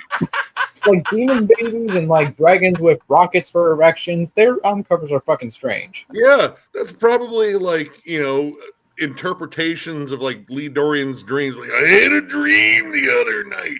Erect dragons and babies. Dude, get the fucking therapy. And I have to go haunt a fucking park at night. I don't know. Can you be a member of Napalm Death and not turn out like fucked up? Barney seems like he's doing all right. Oh, Yeah, dude, Barney's he's a great. cycling enthusiast. I don't know, dude. Any project that Justin Broderick was involved in, I feel like has some connotations to it. Some of them, I don't know. Well, because Justin Broderick's a weird dude. You gotta admit that. He is kind of like the only time I saw Godflesh, and everything about it was weird. First, like the opening bands were not good, and Godflesh did not go on until after midnight. Yeah, Jesus. which was like, okay, dude, like, and there weren't that many bands opening, so like the doors were super late, and then he insisted only blue and purple lights behind me, no other lights. That's it. Crank the fog machine. Okay. But they crushed. Okay. Yeah, he wanted only blue and purple lights. That was it. There was like a brief period of like there were red lights. Like, no. No soup for you. But no, it was a killer fucking set. I mean, they played a lot of classics. They played a lot off the new album too. Did some shit I was kind of surprised by. Like they played "I, Me, Mine," which that's off of Us and Them, which is not a popular album. Oh, Us and Them. Yeah. Yeah, their trip hop album. Did I Mean Mine though? That's a heavy fucking song. Yeah, But that's a good song. Yeah, no, that was. I don't know. He seemed a little strange, and they kind of, fucked right off the stage. I don't know if they'd like talked to anyone or hung out. I think they kind of just went right back to their fucking bus.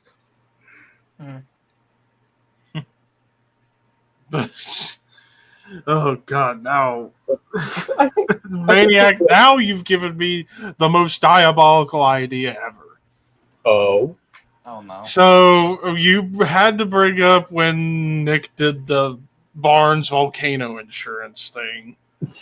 Now I originally wanted Nick to do the Barnes voice for the Big Bill's Hells commercial parody.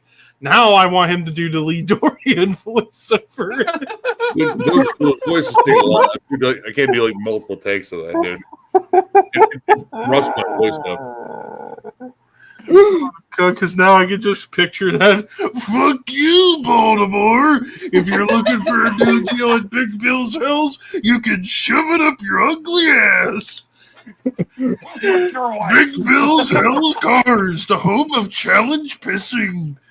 If you can piss 6 feet straight up in the air and not get wet, you get no down payment. Is that supposed to be Lee Dorian or Oscar the Grouch? You sound like Louis Armstrong now. Actually, yeah, that's a little bit more Louis. I see trees agree. So what hurts your throat more, the Barnes blasting or the Dorian duking or whatever we called it? Dorian duking? What? No, Dorian derping. I couldn't remember Pure dirt.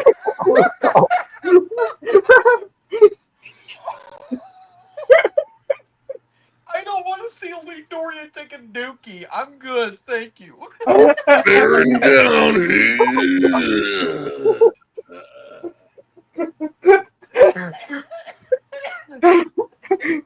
I'm down, boss. Holy crap. I thought I'd die a lot from laughter. You. Oh my god. You are on another You're level. gonna make me have a voice tomorrow, you fuckers. Ugh. Oh shit, I can't take it anymore. Dorian Spooky Lee Dorian. Again, the dude, the metal bloke, actually mentioned my impersonation of him in a video of his, and he was talking about bands that he didn't like the vocalist, and he said, "Yeah, I gotta agree." And he said, as Necrotic Nick says, "Spooky Lee Dorian." And I can't sing in key. I actually watched a couple of videos from him. He's pretty fun. He's pretty cool. I mean, I think you'd have to be with a voice like that. Like, I mean, your Honestly, channel if is called The Dorian- Metal Bloke. no, metal bloke. Yeah. No, he does seem pretty damn cool. He's actually commented on a couple of my videos, and I like his. He just kind of walks around the English countryside and talks. Yeah, he just walks on like mountains and shit and just talks about bands he likes. cool. And doesn't I like. think I'm subscribed to the Metal Bloke. Actually, let me check. Because if not, I need He to. kind of seemed like one of those like old head, like kind of like a poser kind of channel, but no, he's actually kind of cool. Oh, no, I didn't sub to him. All right. I Yeah, just subbed nothing him. poser about him from what I've seen. No, he thinks Lee Dorian sounds like an ogre. Of course not.